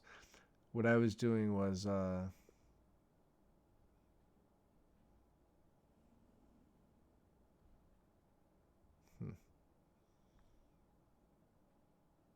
right, we'll just do this since she doesn't have it here up top. You can notice how high Ordinator is, obviously. Really not supposed to be there. Unless I'm looking at it and I can't see it. Just open up console util, but we'll switch it. More informative console.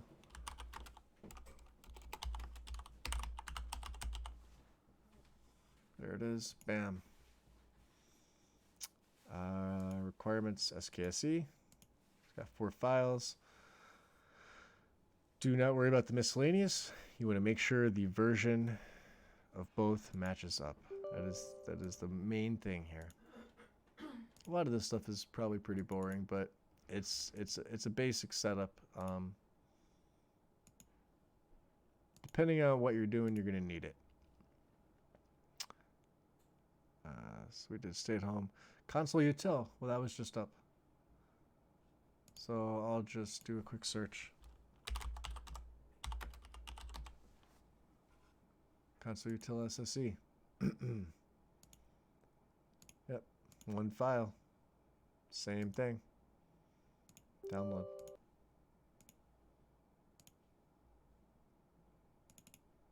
Manual download. Alright, well, that looks good too. Awesome. And let's see here.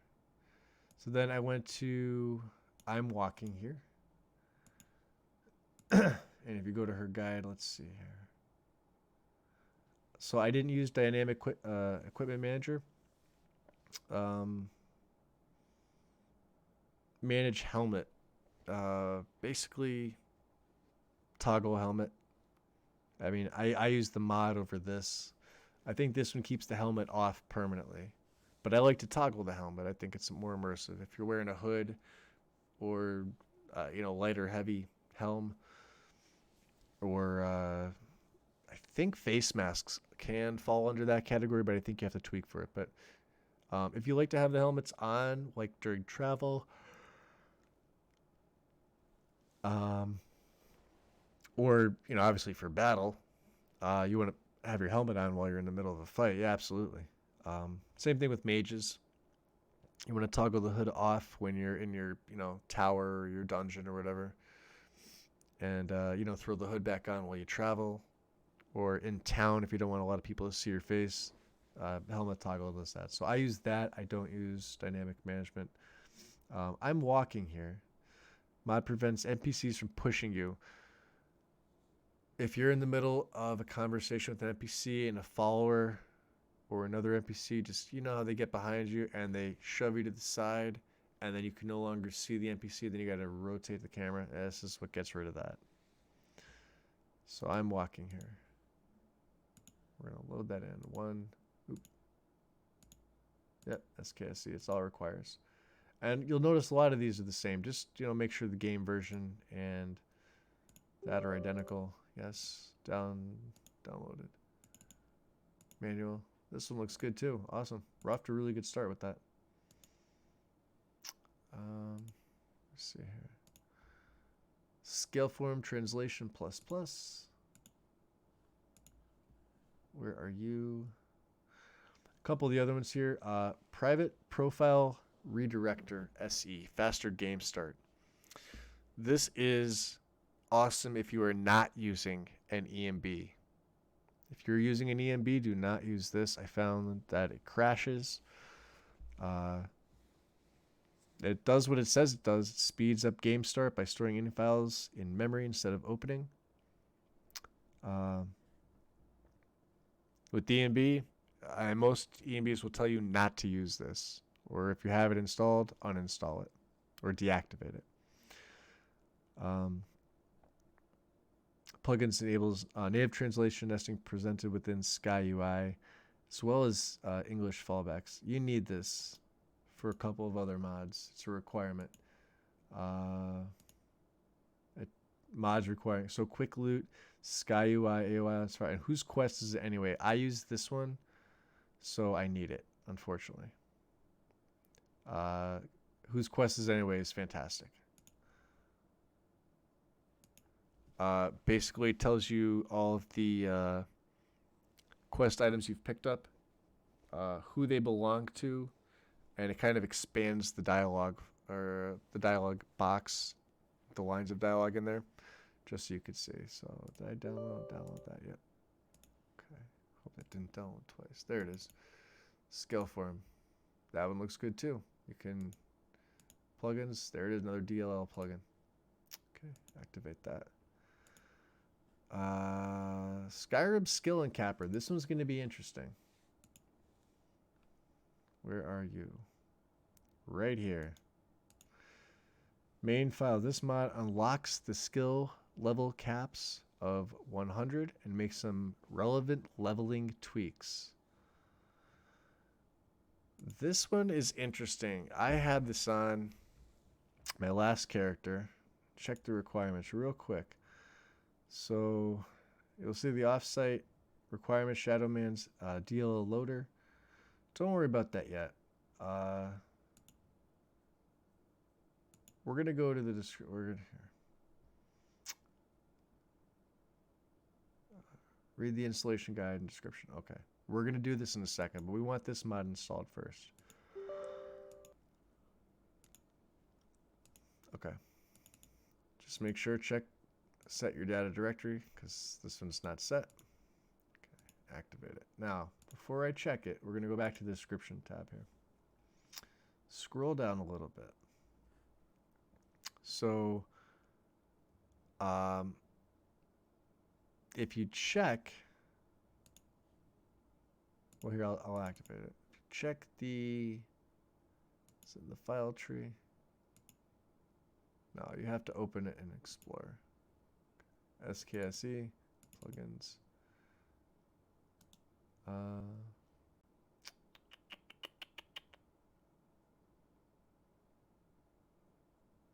Open with.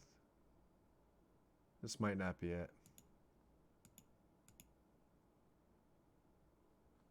Let me just read this real quick because I did this before. And I actually followed Skyrim Skill and Capper for Ordinator, which is right here.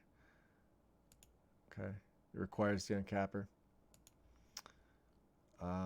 What I did was I watched the video and walked you step by step.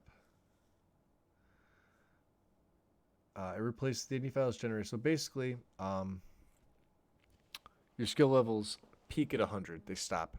Okay. With this one here, it basically tweaks them to 255. It also adjusts the leveling. So if you've been on console and you've used something like Clever Leveling or something else that adjusts the speed at which you level, this does it too. And it also uncaps your skills to go over 100. For a long play that's dedicated to maybe, say, 4 to 5 skills or 3 to 4 skills, you're going to rank up pretty quickly. You're going to surpass that 100 mark. Or if you hit 100, but you don't have something like the uncapper, you're eventually just going to I mean, you basically become a god in this game anyway, at high levels. But once you hit 100, that's it. There's no going higher. Um, Perks in Ordinator that rely on higher level, like leveling for better damage. Um, if you run something that's like de-leveling the world, or it adjusts their values to higher than what they're supposed to be, this mitigates it. This actually makes it a fun play all the way through. Like once you hit, say, level 40, 45, you're still going to have quite a challenge because a lot of your skills may be leveling up slower. Even your main skills, even your focus skills. If you say you have 3 majors and then 3 minor skills, they're all going to level at different intervals, like different rates. So what I did was, let's go back here. I think it was Dirty Weasel. Should have, yep.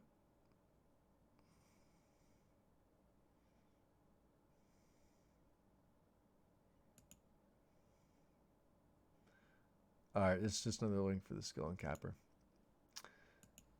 Let's go back to Lexi's guide.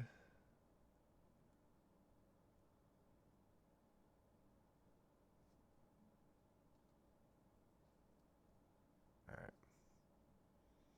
I'm actually not going to do that tonight because that involves me opening up another YouTube tab and watching a video. And I kind of can't do that when I've already got this one open. It'll wind up being too much on my system, and then it'll start to buffer and all that other fun stuff. So I will have to do that later, unless I can. Let's see here.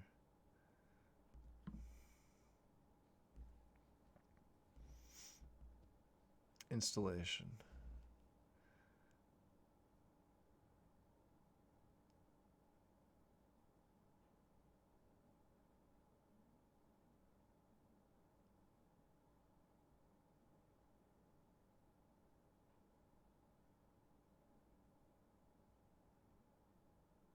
All right, let's see. So we'll go to Dirty Weasel Media. I think I'll do this. I'll see if you guys can hear it. See if you can get a good view on it. And what I do is I usually pause it mid-video.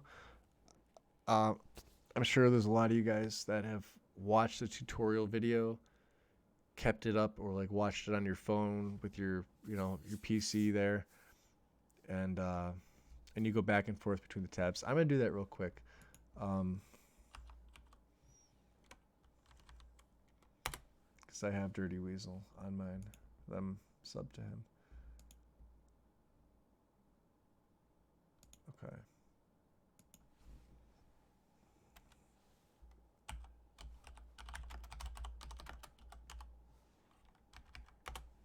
Okay. Should be this one.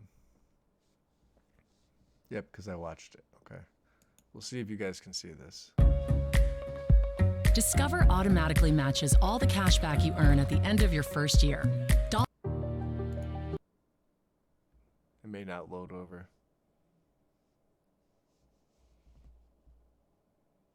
Yeah, I'm watching on my phone right now, and it's not taking you to YouTube.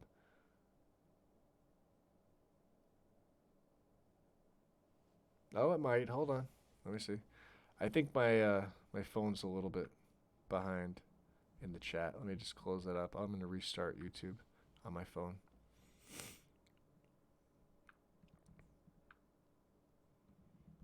Okay. All right. Let me know if you can hear the audio. Ooh, shit. Did I go back? I did.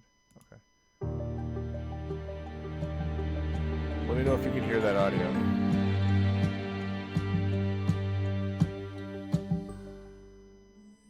Hey guys and gals, this is Cal from Dirty Weasel, and welcome back to the Skyrim Special Edition modding guide. You know, back in episode 6 of this series, we looked at the Skyrim skill uncapper that unlocked player and skill level caps for your characters. and also allowed you to fine-tune the progression of those skills through the use of a .ini file. At the time of that video, we had to utilize a .dll plugin loader to make things work. But with the maturation of SKSE64 that has its own built-in plugin loader, Cassant, the mod author, rewrote the mod to allow use of either SKSE64 or any of the older .dll plugin loaders. My recommendation is to use the SKSE process, and this video will focus on that method. At the time, I published my own .ini file that was designed and balanced for NI Scion's perk overhaul coordinator. Now I have repackaged that file for use with SKSE64 installation, and it can be directly downloaded into the mod manager of your choice. With all those changes in mind, it was time to redo the video from start to finish, so let's get going. So here we are at the desktop, and we're all ready to get started here. The first thing we'll do is we'll just... Yeah, can you guys hear that audio? Okay. I haven't paused right now. I just want to confirm that you guys, it's audible at least. If you need me to turn it up or down, let me know.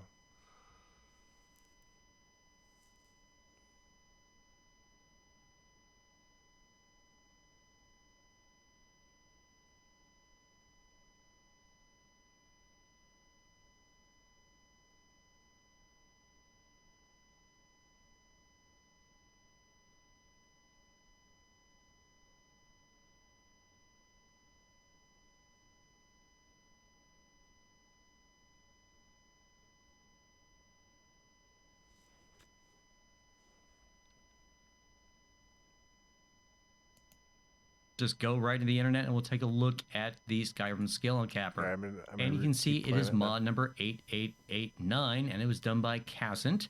And of course, it's had some few changes as the mod has progressed, and we've got SKSE64. When you scroll down, you look, this DLL plugin will unlock the skill level caps of 100 and makes relevant leveling tweaks. You can treat it as the same as the Skyrim community uncapper done by Alyss back in the Legendary Edition. Features include redefined skill level caps, redefined skill level formula caps, redefined skill XP gain mults, redefined PC level XP gain mults, etc. So that's a lot of stuff, and you can see the old video here, which I hope that Cassant will replace. And you can see and read through all this stuff, and you can understand that it will unlock the caps that make it at 100, and you can go way beyond that. And you can see all the features that you can redefine using the .ini file. Of course, the requirements for this is SKSE version whatever, SKSE 64, or you can still use any of the older .dll loaders that are still out there if you're using them already. And of course, the ones that are available is Shadowman's .dll loader, the DLL plugin loader by MEH321, and the SSE plugin loader that is currently being maintained by the caretaker. Installation on this, we'll go through that from start to finish, and you can see everything. And the credits, of course, you can read that. Now, the things we're most interested in are under the files. And right away at the main files, you see only one option is version 1.1. It hasn't changed that much, except that you can now use SKSE64 instead of the other DLL plugin loaders I just mentioned. Go ahead and download that with Manager, and you can see I've already done so here. The Skyrim Skill and Capper version 1.1. I'm going to change over to my test profile because it just makes things a little easier for me to work on. And you can see we have basically not a whole lot of mods here, but just enough to test with. Now, on installation on this, it's actually fairly simple. Because it is an SKSE plugin, it's going to need to be at the top, but let's install it. Manual, Data, right-click on Data Directory and Set Data Directory, and you have SKSE, and that's simply all there is to it. You also have plugins, the Skyrim uncapper.dll. That looks good. Go ahead and leave it there and press OK. All SKSE plugins I recommend to be at the top, so just figure accordingly whatever your load order is. Since it doesn't have an ESP, it's going to be fairly priority insensitive, but I would definitely put it after things like Papyrus Util, SKSE 64 ini, and of course after the SKSE 64 scripts, whatever your version is. But basically, that's all there is to it. No plugins, nothing on this. It's just an SKSE plugin. And what is the first step? Well, the .ini file that you will be modifying is generated the first time you run the game. So let's go ahead and do that right now. I have SKSE open. Let's go ahead and run it. All right, here we are in the main menu, and because it is an SKSE plugin and we loaded the game using SKSE64, this is as far as you need to go. You can go ahead and just assume that it's going to do what it needs to do, and you can quit on out. You don't need to start a new game or load one in. And we're back. Okay, so basically, that's what I need to do. So let me close this out real quick. I got the uncapper right there. I have SKSE64. I am going to run it real quick. It's going to load up pretty quickly. No, it won't because I have EMB in. So EMB is doing its thing.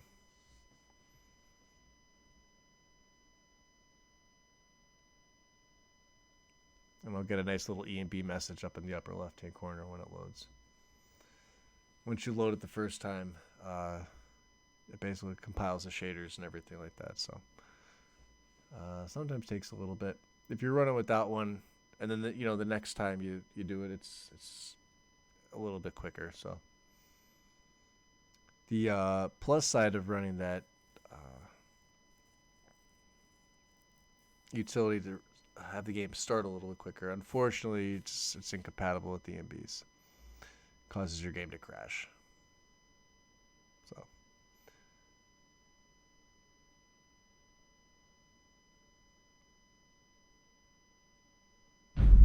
and there we go. You see the message, Boris, up top. Easy now, Boris. Okay. So that was it. We're going to quit back out just like they did. Okay. So that's everything right there. You'll notice that there's something here, but we're going to get back to the video just for that particular reason. And he will explain why. Cal will explain everything. Back to Mod Organizer, and you can see we already have something in our override. Let's go down and take a look at what that is. It is the SKSE plugins and the Skyrim uncapper.ini. Because this is a newly generated file, Mod Organizer didn't know what to do with it. So what do we do with this? We're going to close it down so I can actually work with it. We need to drop this into the Skyrim skill uncapper. There it is. So we can just drag it and drop it in. Go ahead and close it. Okay, so that's what I need to do. Same thing here, files in your overwrite mod. Okay. Now, I don't have as many mods in there, but you can see it's the exact same thing that he showed you in the video, right?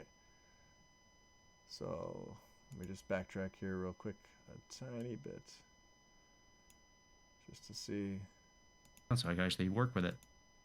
We need to drop this into the Skyrim skill uncapper. There it is. So we can just drag it and drop it in. Okay. And I always do that just to make sure. So take that right to the skill uncapper. Bam. There we go. Close that out.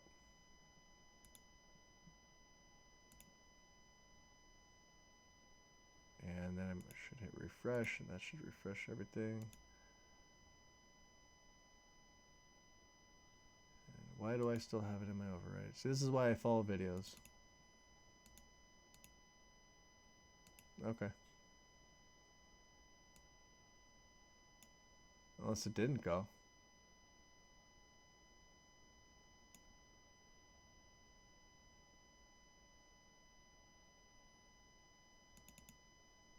Close this down for a second here. Should be. Let's keep plugins. Well, we'll find out in a minute. I'm going to keep that in my overwrite just to see. I could have messed it up. You never know. Go ahead and close it. Now, what did we get for that? Let's open it in Explorer. And you can see we have SKSE, plugins, the Skyrim uncapper.dll. This is the one that actually runs things. And the brand new Skyrim uncapper.ini. Okay, so back to here. We're going to open that in Explorer just to check. SKSE, plugins. Alright, so I don't have the ini.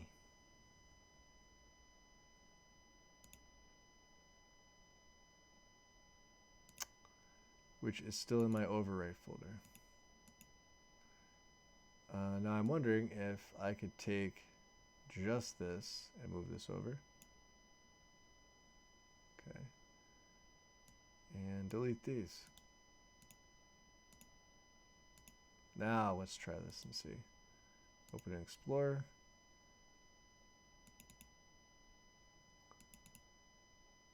Oh, that would be why. Okay. So what I have to do is a little bit different.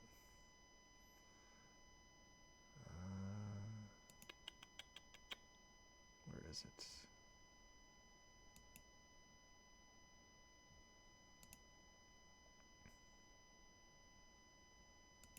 Okay, I'm going to put the uncapper right there on my desktop. And I'm going to go forward. And I'm going to put it right back in here. So now when I close this down,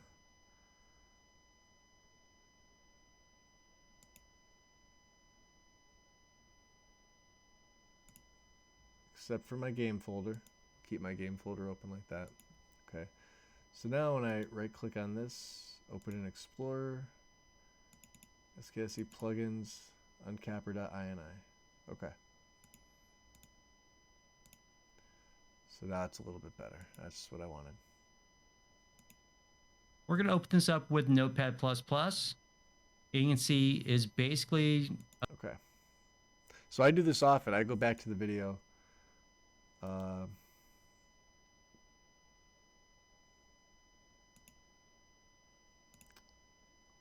I have to go back. I always backtrack. I always do this a couple times. In Explorer, and you see we have SKSE, plugins, the Skyrim Uncapper.dll. This is the one that actually runs things, and the brand new Skyrim Uncapper.ini. We're going to... Okay, so that's what I messed up. So we'll go back. We'll open this one in Explorer, SKSE, plugins, Skyrim Skill Uncapper ini. Open with Notepad. I don't have Notepad++, which is why his looks a little bit nicer. So when you look at here on the screen, it tells you obviously author's Cassant. You found that on the mod page, version 4. So the skills are normally set to 100. If you scroll down this, skill formula caps, this is all your information saved in the ini. Okay, the one-handed, it levels up at a rate of 1.0. They all do. This is base game vanilla. Okay, character levels at 1, yada yada yada. The gain multipliers, all of the information. Okay, so we'll go back to the video real quick. Open this up with Notepad++.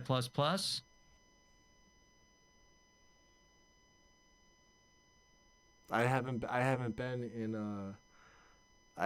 in Discord since from a little bit earlier. This is like a semi-tutorial thing going on, you know. I'm kind of just having a good time with it. You're good for now? Well, good for now is pretty good, right?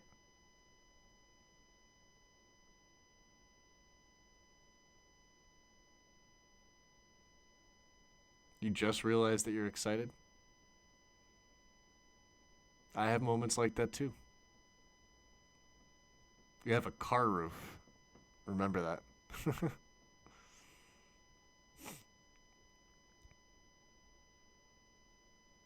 What's up, Tim? Up early, huh? What's it, like 5:30 for you? Yeah, I've been doing this a little while. I've been doing this since a little after about 10:30. Maybe 11. About an hour and a half or so.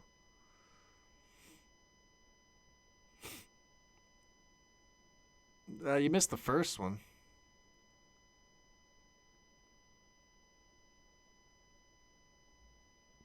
Oh, is it 12:30 for you? Oh, so you're my time. Okay.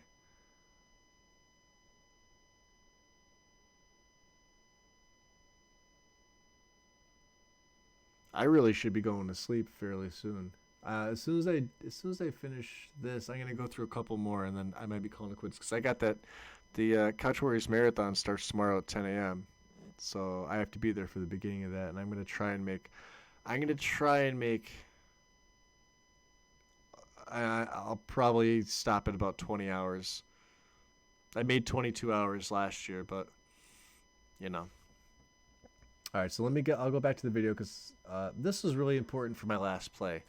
The skill uncapper is like the community uncapper for Ellie. If you've played with the Skyrim Legendary Edition and you use the community uncapper, you can see the values here in the video screen right here. Everything's at 100. It's a little bit different. You can see mine opened up here. Mine are identical to his skill formula caps right there. Everything's there, but he's got Notepad++. I just have basic Notepad. Not a big deal. I'm gonna let this play for a little bit. Did you miss Cathedral Weathers? I mean, I haven't really installed much. I basically did all this, cleaned the masters. Got a couple mods in here that are needed, but we're basically doing like UIs, patches, bug fixes. I mean, you see what I have going on here. But what I'm doing is I'm basically going from the video to back to my own and pausing it just so I can get everything proper with the any fixes that are, where are they? Skill uncapper. Right here. The skill uncapper any for ordinator is what I want. I'm actually gonna open that file up myself because there's 2 of them in there. But we'll go over that in a second. Let me let me go back to the video real quick, and I'll play this. And then I'll be pausing it and unpausing it here and there. Very simple .ini file with a bunch of numbers, and you'll see they're all 100s. You expected this is uncapping things.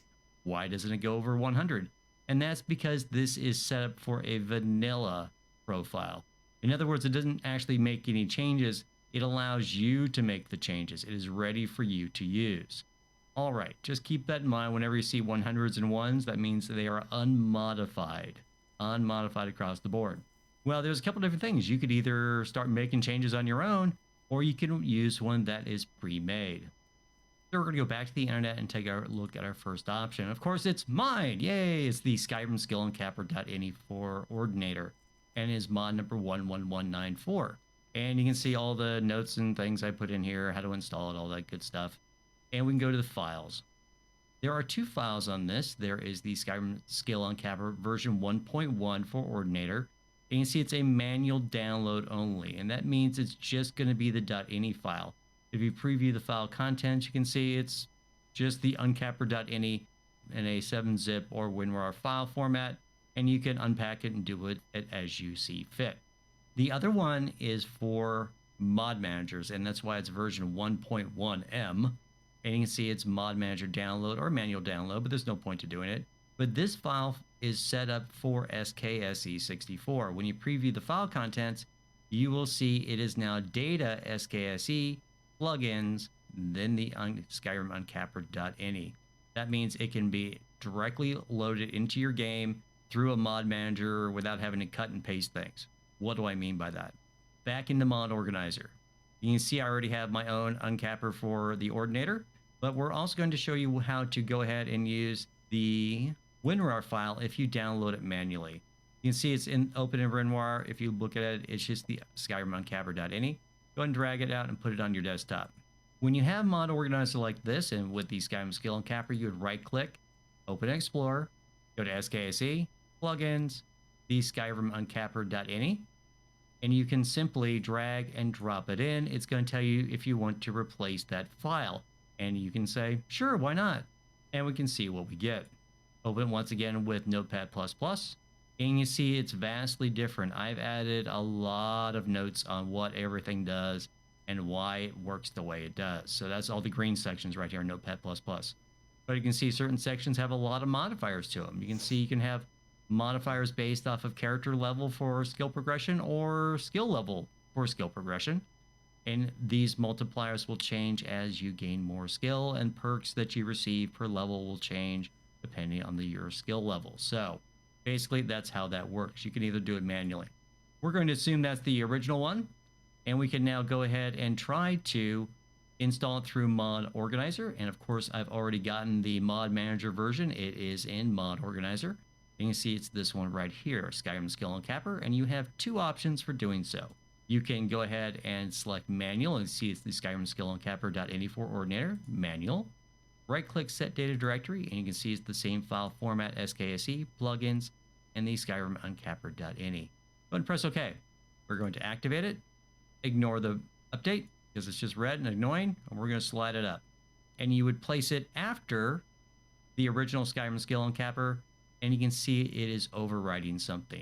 And that's because it is now overwriting the file, the .ini file that was in the Skyrim Skill Uncapper. If you look at it, conflicts, it is the SKSE plugin Skyrim Uncapper.ini. And it worked just fine like that. It's overwriting that file, so you'll get all the benefits of doing that. So if you want to have more than one for different profiles, you can do that. And that way you have one that you would select across the board, and you would just go through and pick which one, depending on the profile that you have. I'm going to remove that. The other option is to merge that file in with the Skyrim Skill Uncapper. And this is the way I do it because I don't really change things a lot, but you know, it's up to you on how you want to do things. So if you were to use my mod, double click, you're going to change the name from Skyrim Skill Uncapper.ini for Ordinator to just Skyrim Skill Uncapper, and you're going to select manual. Once again, set data directory, SKSE looks good. And this time we are merging it with the Skyrim Skill Uncapper merge. And you see it's now changed the file because now my 1.1 has already popped up. I'm just going to ignore the update. You can go in and change this later. But if you want to take a look at it, go to your file tree, and you can see the dates modified, the times and whatever else, and you can see plugins, and the Skyrim Uncapper.ini is the one that was created by me, and you can see it was changed at a later time and date because this is the 8/21/17. This is mine. The original one was today's date and time, so you know it's been changed. Go ahead and close that down, and either one works fine. And now you can go ahead and go in and make changes if you want, or you can just use mine straight out. That in mind, let's talk about the other options that you have to go ahead and use things. Of course. Okay, so I'm going to pause it there.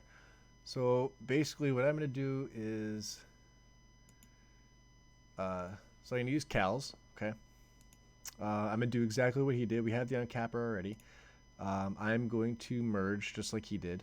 So we need version 1.1 for Ordinator because I'm going to use Ordinator with Mod Manager. So I'm going to do the Mod Manager download. Okay, grab that. And there it is right there. So we have Skyrim Skill Uncapper. We are going to merge this. So change the name to Skyrim Skill Uncapper. R. Ooh, wow, it does take that off. R. Let's do that again. Fail. Okay. Manual. Set the data directory. It's going to merge it. Okay. Bam. And 1.1 manual, we can actually hit this ignore update, and that will turn it green. Because that is the proper version. If you like to be very, very OCD, I can tend to be with this. If I know that the version is the right one, or if it's something's merged, like I could, you know, what is it? Go to notes, add a note saying uncapper any merge, type it in, blah, blah, blah, blah, right there. And, you know, say I type that in, I don't want to type it all. And then hit close. I get the little note. It would obviously tell me what it is, but you get the point.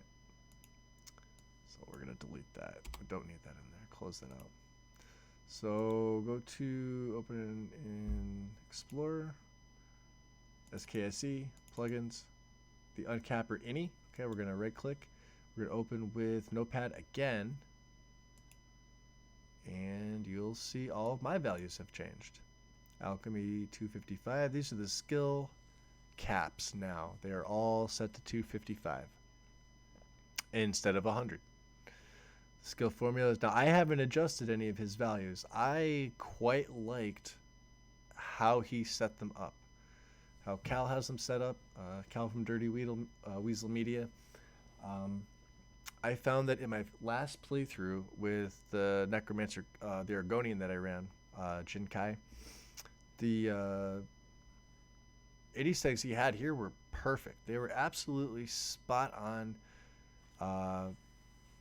I never felt overpowered. I definitely felt underpowered for a little while. Um, but things like constantly spamming muffle to raise your illusion takes a lot longer. If you scroll down, um, let's see here. Right here. So your skill, your experience gain molds, right? XP. Okay. Certain things are left alone. Certain things are altered. Alchemy is left at 1. Okay. Lockpicking is left at 1. Smithing, sneak, and speechcraft are left at 1. Everything else has been altered. Illusion, 0.75. Conjuration, 0.7. Light armor, 0.9. Okay. Heavy armor's 0.8. So you can see everything's been adjusted. Everything else, like I said, I went down this whole list and I just checked to see. I read absolutely everything. I saw no need to change it. The beauty of this is that you don't need to run the Ordinator one specifically if you're not running Ordinator. You can, like he was showing you earlier in the video. I mean, obviously, I have his custom any in here. But you can alter these values yourself if you want to. If I want alchemy back to say like 150 to cap off, I can do that. I can leave that there, and then you'd obviously go up to file and save. Okay. You can alter multiple ones. You can alter these values if you want them to say I wanted illusion to level even slower. I wanted to put it 0.50, right? You can do that. 7.5, I think that's what that was at. And let me just put alchemy back to 255 because I want them all at 255. Okay. Close this down. Don't save any changes. Let me just reopen that to make sure I didn't foobar it up. Right, 255 and illusions 0.75. Okay, we're good. That's it. That's it for the uncapper. There's a little bit left of the video, but it's basically Cal going over a couple other ones and different setups, DLL plugins to use. That's basically that. Okay, so we have the uncapper finally.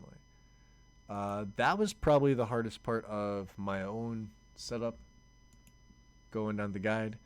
If I look on this uncapper has changed. So we saw where that was. That is this right here. And you can see how I had it merged. The next one would be something like sound hammering sounds. So that sounds kind of funny. That's a funny one. It should be here somewhere. Like she said, she's got all her core mods here. Dragon stalking fix. Don't talk with your mouth full. And these things are hysterical. They do what they say. Faster mining is in there, right? Where is it? It's here somewhere. Better jumping SC. Everybody that's on PC should use this mod. It allows you to jump while sprinting. Plain and simple. One of the best mods, in my opinion. What am I looking for? I'll know when I see it.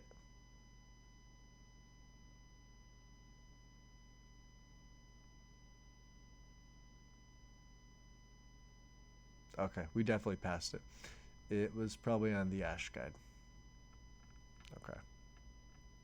Let's go back up here. Where do I have it? Sound hammering sounds. So we'll just reopen this and we'll type it in. So sound hammering sounds. Okay. And this says no requirements. This basically makes it so that when the NPCs are hammering wood, it sounds like it's hammering wood and not metal.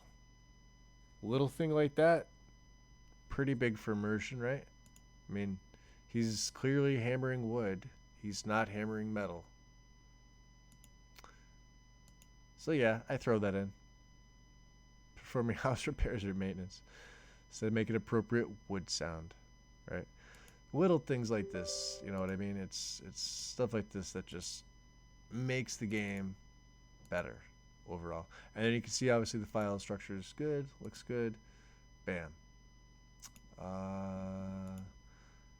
What do I have next? Better jumping. One of my favorite ones.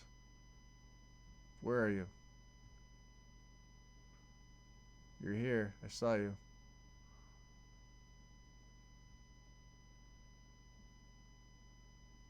Better jumping SE. The ability to jump while sprinting. Do not underestimate it. Right? Manual. We have to set the data directory. Okay. That looks good. Bingo. Moving on. Floating damage. And this one we also need to change some values. Okay. I'll show you how to do that. Oh, the floating market. Ugh, get rid of it.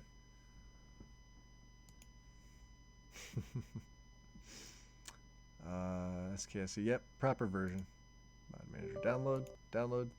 It's done. Set your data directory. Now, with floating damage, if you do not change certain ini settings, there are only a couple. Every NPC, you'll be able to see tiny little numbers floating above their head, and at quite a distance. It's not meant to do that. It's meant to be changed. Otherwise, you would just have NPCs with numbers floating above their head constantly throughout the entire game. And it would be very annoying and very stupid. So we are going to go to blah, blah, blah, blah, blah. Is it the file tree? Open Mod Explorer. No, I'm sorry. Any files. Okay. It's late at night and I can't think. Floating damage any. Select that. Okay. What you want is all the way at the bottom. Near actors. Okay. So only hostile falls would mean everybody, meaning the non-hostile actors. But we only want to see the damage from our enemies. So we want to make this true.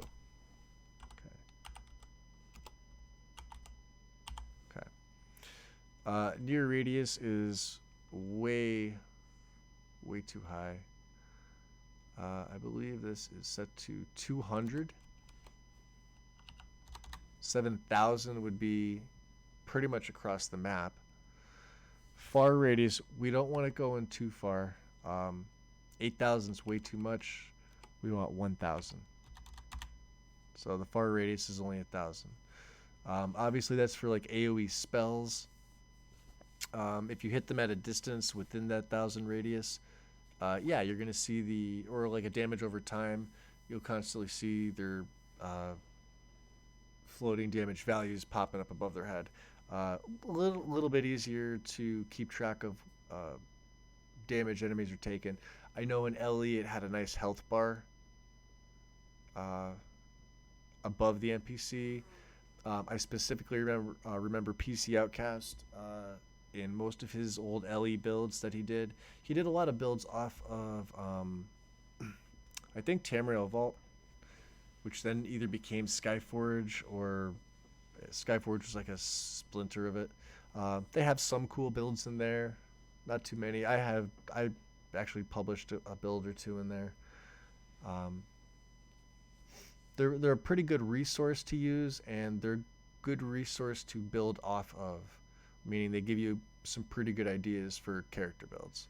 But I remember he used something similar to floating damage, but it was on Legendary Edition, and it gave you a nice little bar up above there. So far, I've only ever seen this. This list update time, leave that at 100. Don't touch that. You're going to hit close. You're going to hit yes to save, and then you are done.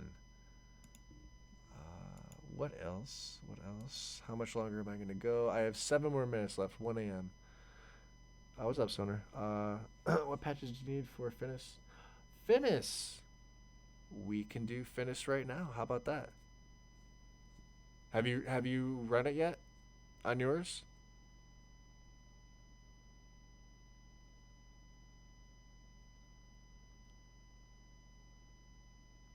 I can show you how to do that right now, actually.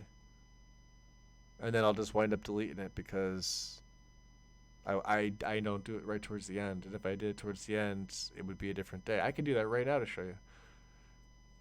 Awesome. So let me see here. Let me just we'll get a couple mods in here real quick. So all right, we need Finis. Okay. Open that. We're also going to get alright.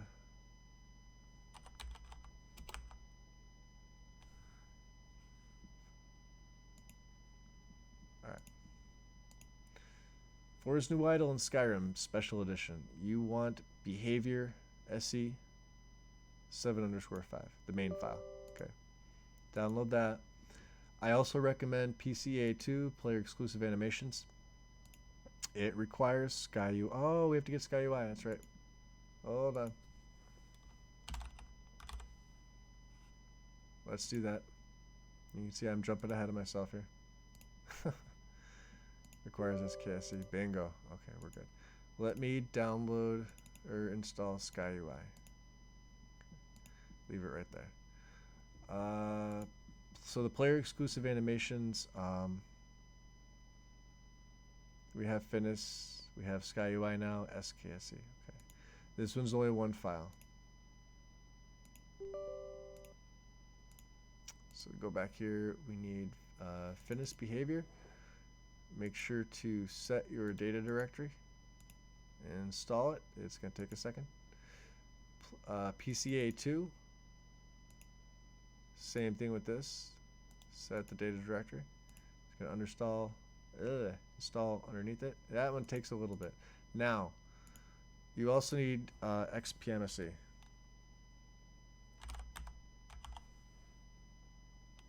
Or XP.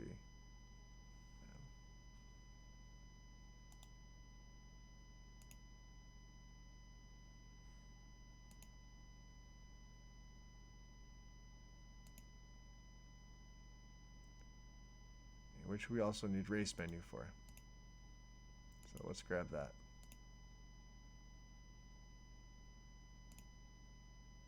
And just to make sure, we're good. All right. You can see how checking the requirements tab is needed. Race menu looks good. We're going to put race menu above Finis, under Sky UI, and XPM. Now we have everything. We can download this. Okay. XPM SE goes underneath. And we want physics extensions. Race menu, because we have race menu. Nothing else in here. Nothing in here. Just make sure none is checked. Okay. None here. You could take the Belfast and Quivers option if you want to. Non-compatible with styles. I don't check this myself. I don't use bows for the most part. I usually use mage characters, but this is what does it for you as well. Joy Perspective, no. Schlongs of Skyrim, if you're running it, yes. I don't have it. Deadly Mutilation, I don't have. And Enderal, I don't have. Install. Okay. That one takes a second. Those are all active. So, to run Finis, go back here. You have to add it to the executables tab, which I should have right there. But if you don't, this gear icon, configure executables. If you don't have it, you're going to hit the plus to add, and I'll show you where I have it. My binary is, let me scroll all the way back here. It's where you store your mods. So users, my name, app data, local, mod organizer, Skyrim SE, mods, Forged to Idols in Skyrim, generate finished for users, and generate finished for users.exe, which is this up top here. Start in is the folder right before. No arguments needed. You would add it and then hit apply, hit OK, use the icon if you'd like to. Okay, I have it installed right there. And I think I'm going to add that as a shortcut to my toolbar because I want to. Ah, there is, really. Oh, that's great. So there's a new a new force coming out, new finish this weekend. Awesome, Tim. Thank you. Bam. There we go. So we have a couple animation mods. We have XP32. We have race menu. We are going to run Finis. And over here it's going to say update Finis behavior. I just wait for the little circle thing to stop. Update it. Installing PCA2. It's going to do the funky little thing behind all of your stuff.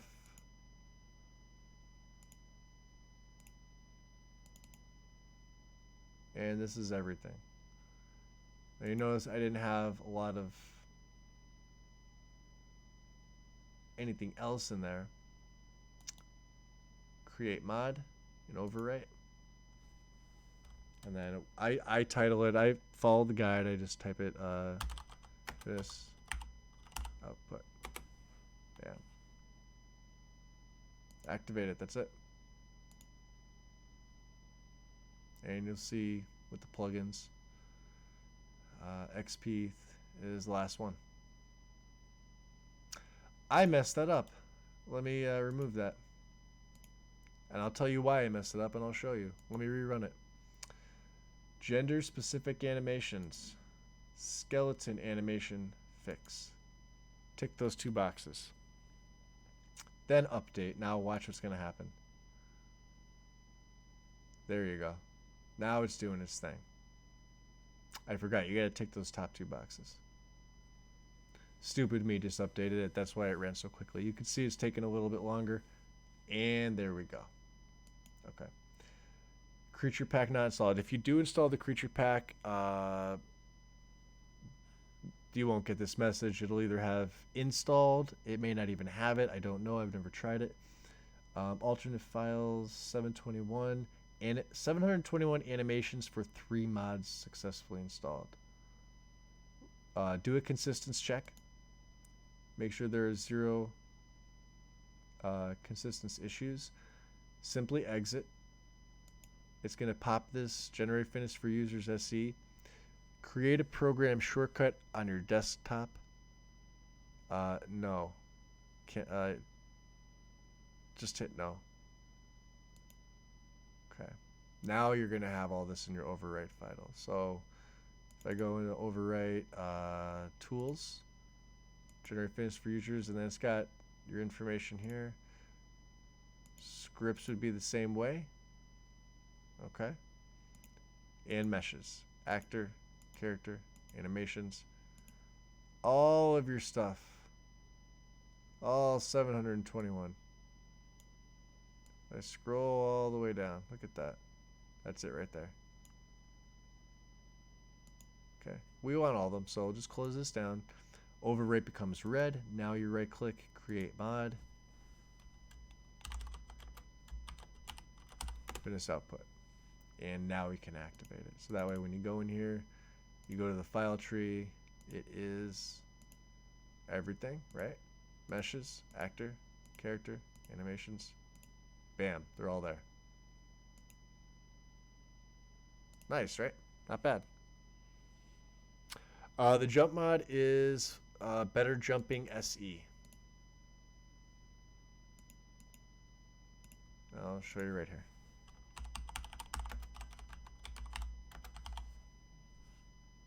Take you to the page so you guys can all see it. Just make sure you check the requirements tab. It is SKSE only. You need better jumping SE if you run the mod play as a dragon. That's an interesting one. I don't use it, but like I said, always check the requirements tab. This doesn't have a lot to read. It does exactly what it says it does. You can jump while you sprint. I always use this mod. Always. There's one file. Just make sure that everything's copacetic. That's all it is. Better jumping SE. So let me get rid of this, get rid of this, get rid of this, get rid of this, get rid of this. I'm going to remove, remove, remove, remove. See you later. Bye now.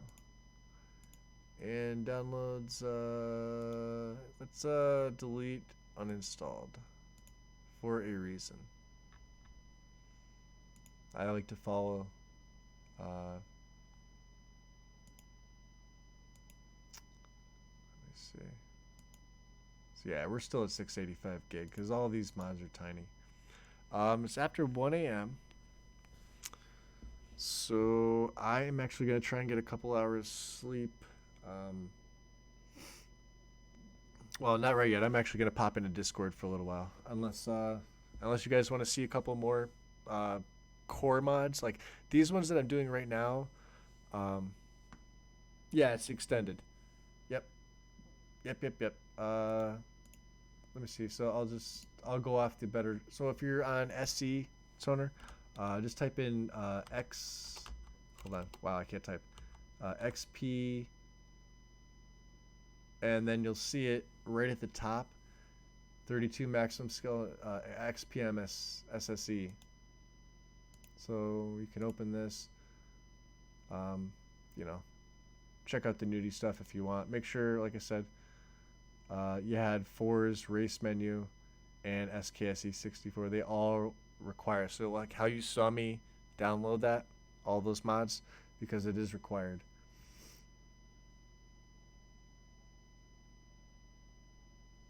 And I think if you go to, where is it? Go to the Yash guide real quick. Animation, right? So it goes in order. Fitness. Now they also have, and he shows you here how to generate fitness for users. This is how you add it to your executables tab here. Just like I was showing you, the path. You can also find it in data. It would be towards the, now I don't have a lot here, but it'd be towards the bottom. Okay. Let's show that there.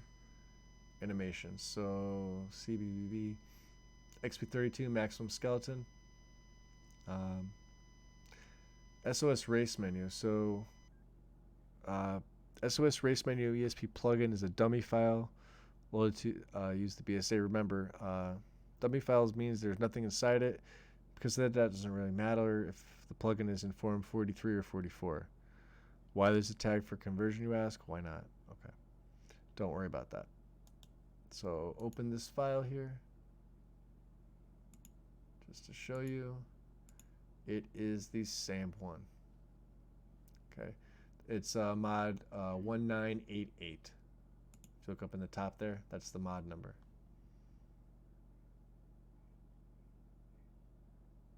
And obviously everybody, you know, here. Endorse.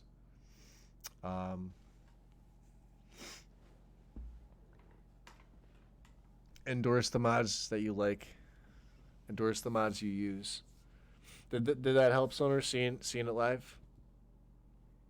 How to go about installing and then tick the box. I remember, I think it was Crimson that was asking about it. He was having an issue with it, and I was trying to get him in one of the streams. I knew I was going to be doing this soon.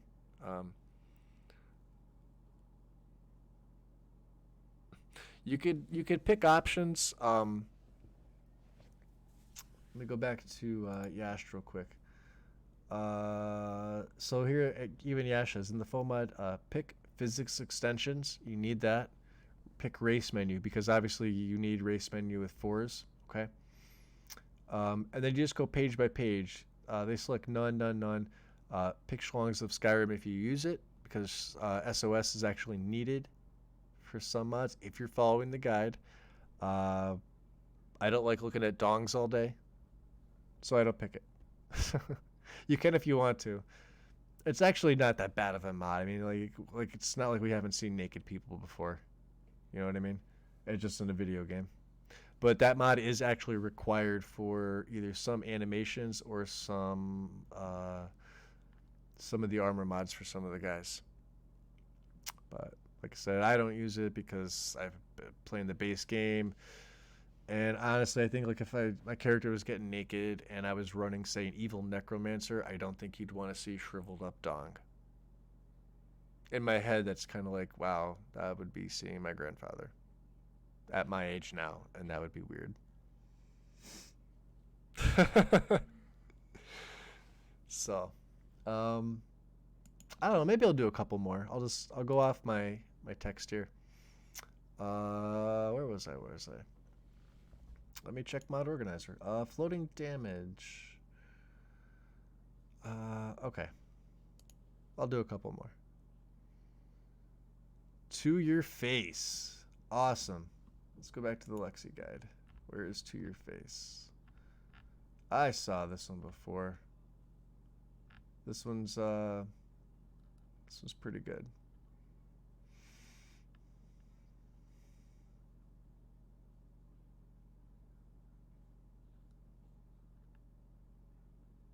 And is there anything to edit? Here it is, to your face. Okay. So check the requirements, SKSE. Prevents NPCs from making random greetings unless they are in front of the player. So if you're in conversation with somebody else, an NPC walks up behind you, but they happen to either like bump you or get within so far. Oh, apologies. I am quite tired. They get so far, and then they just kind of do that initial generic dialogue.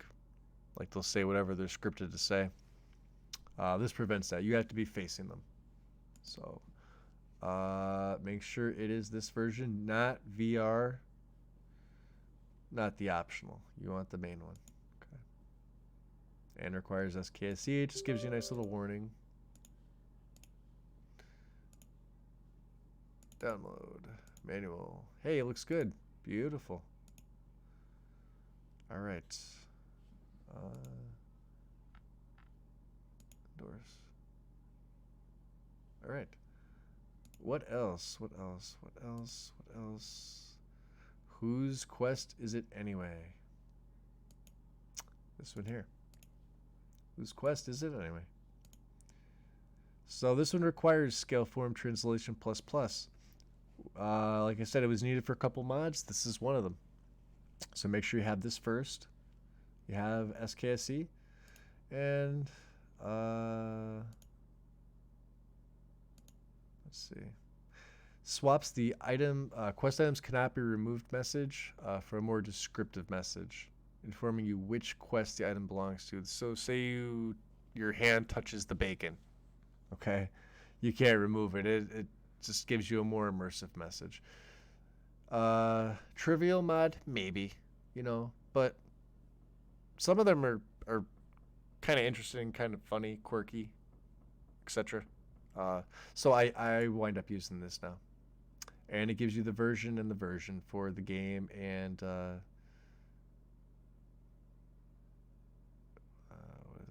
for 1.573 and 1.580. So that's the game version. Okay. Download. Okay, bingo. It's already there. And we go manual. Hey, this one looks good too. We're on a pretty good roll with the looks good. That's going to change. This is going to change specifically with textures. Those of you who've done it before, you already know what I'm talking about. A lot of the texture mods, you have to manually set the data directory for it with MO2. A lot of the UI stuff is already done. And then there's certain mod authors that all of their mods are packaged properly. Activate that. I can delete this.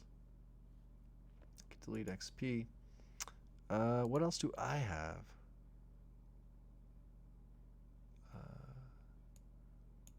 SSIRT. I know what this is. I know what this is. Skyrim Skill Interface Retexture. You are going to like this one. So, this mod is a collection of new textures you could pick and choose to replace the vanilla interface textures. There's a nice little video about it. There's only one file. Download. Okay. It's a FOMod installer on this one. So, what to do? You're going to get this. Please read is obviously checked. You can change it to Skyrim SE Skill Interface Retexture. Like I said, I keep it at the normal. Okay. From the guide, and this is from Lexi Guide, you can see it says FOMod instructions expand. So if you expand this, it gives you everything that they have recommended. The README is obviously ticked. Perk stars option 2. HDR Nebula. Some of these I use, some of them I don't. If you go back to the mod page and you go to images, it will show you. This is irradiant stars, vanilla stars. You can see the difference. There's more stars there. There's less stars vanilla. Irradiant stars again. You can look at them. And vanilla. So the lines are vanilla right there. This is lines option 1, option 2, option 3, option 4, option 5, option 6, and 7. So you kind of see what it does. It does a lot more than that though. So we have it installed. I'm going to click next. Background. I like irradiant stars and the nebula. So for the perks, actually, let me close this down real quick. Close this down. Close this down. And you can see if you hover over them, you see them changing on the left side there. Give me 1 second. I think my Wi-Fi just shit the bricks. Okay, there we go. Hey, Mel. You going back to Discord? All right.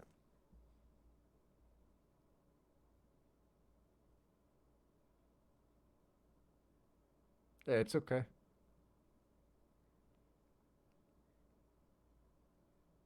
Yeah, all good, Mel. Take care of yourself. Be safe. Let's see. So, what?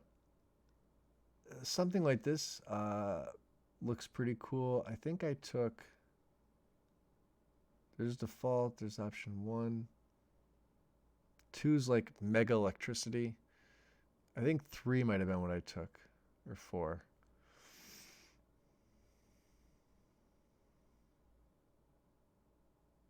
Yeah, we'll go with 3. So the lined color, you could hover over it and you can see the colors change. We're gonna go with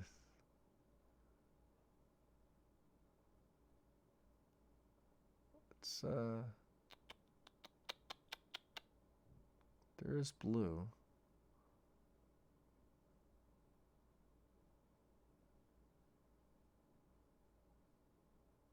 I don't know. Let's go with purple.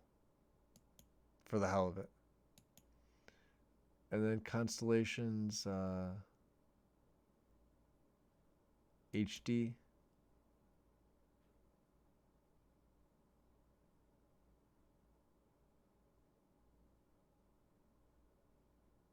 Oh, hold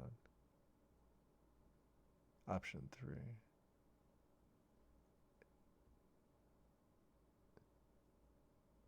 Yeah, we'll go with HD. Perk stars. So you can hover over these and you can see option 2, I think, is what I selected last time.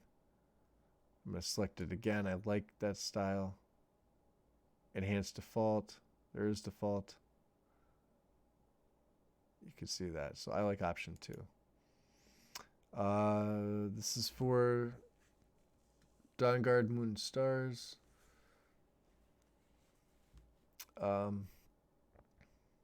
HD, Master and Secunda, and more stars. I like the second option up top there. Not the vanilla stars. I like the more stars. HDR Nebula, the very top one, is what I pick. And thank you, and install it. Bam. We'll do a couple more here. We're on to the unofficial patch. Did I download console util? Yes, I did. More informative console? Yes. Papyrus util? Yes. I'm going to save the... No, I think I'm going to cut it here. I'm going to save the major stuff for... not tomorrow, because I'm going to be doing the charity benefit with Couch Warrior. Well, I'm going to be in the stream, the live stream for it. He's doing the benefit. Sorry if that came off the wrong way. It's very late.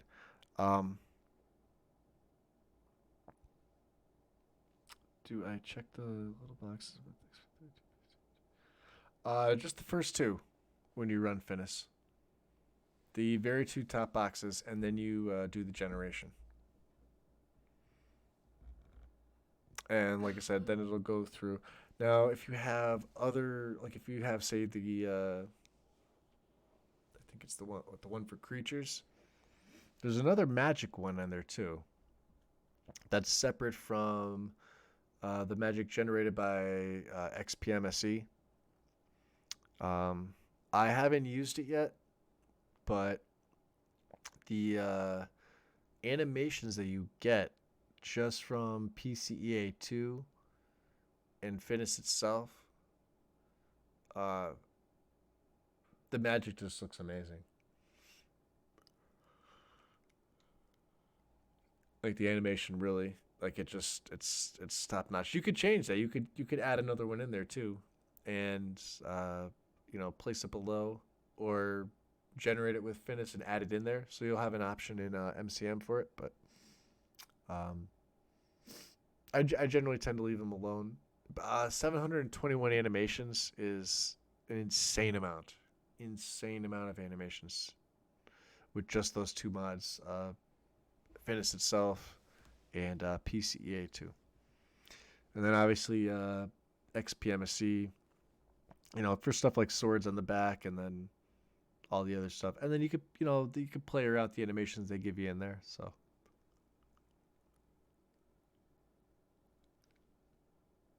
let's see. Yeah, that's it for today for me. Let me just double check one thing here. Okay. We'll do some more any stuff another day. I'm going to close this down. I'm going to close down MO2. Close down my own text document. And let's get rid of some stuff here. Get rid of the Ash guide. Get rid of this. Get rid of Lexi's. Go back to Campfire just to hang out for a little bit. So yeah, I hope you guys found most of this helpful. I can see my stream health is low. There is no connection. I don't know if it popped back up. Stream health is low. It usually does this.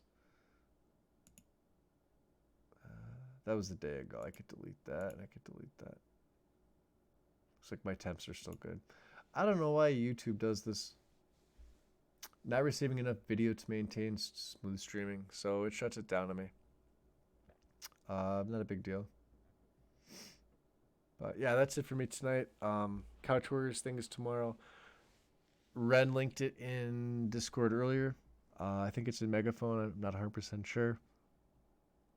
If you guys have the day off or whatever, or even if you just want to stop by for a little bit, the gameplay and the role play are going to be donation based. So, based off your donations, is going to determine what quests they do. It could determine, things down to like what gear the character wears, morality, main quests and fetch quests, side quests. I mean, everything, every little thing, and I think it's a cool setup. We more than hit the goal last year, and I guess the year before they exceeded it by enough. I think it was like a $500 that they exceeded it by. Last year we just I don't know if we didn't double it, but it was way more than Couch Warrior said that they even expected. We had a really, really good turnout for it, and it's for an awesome cause. So,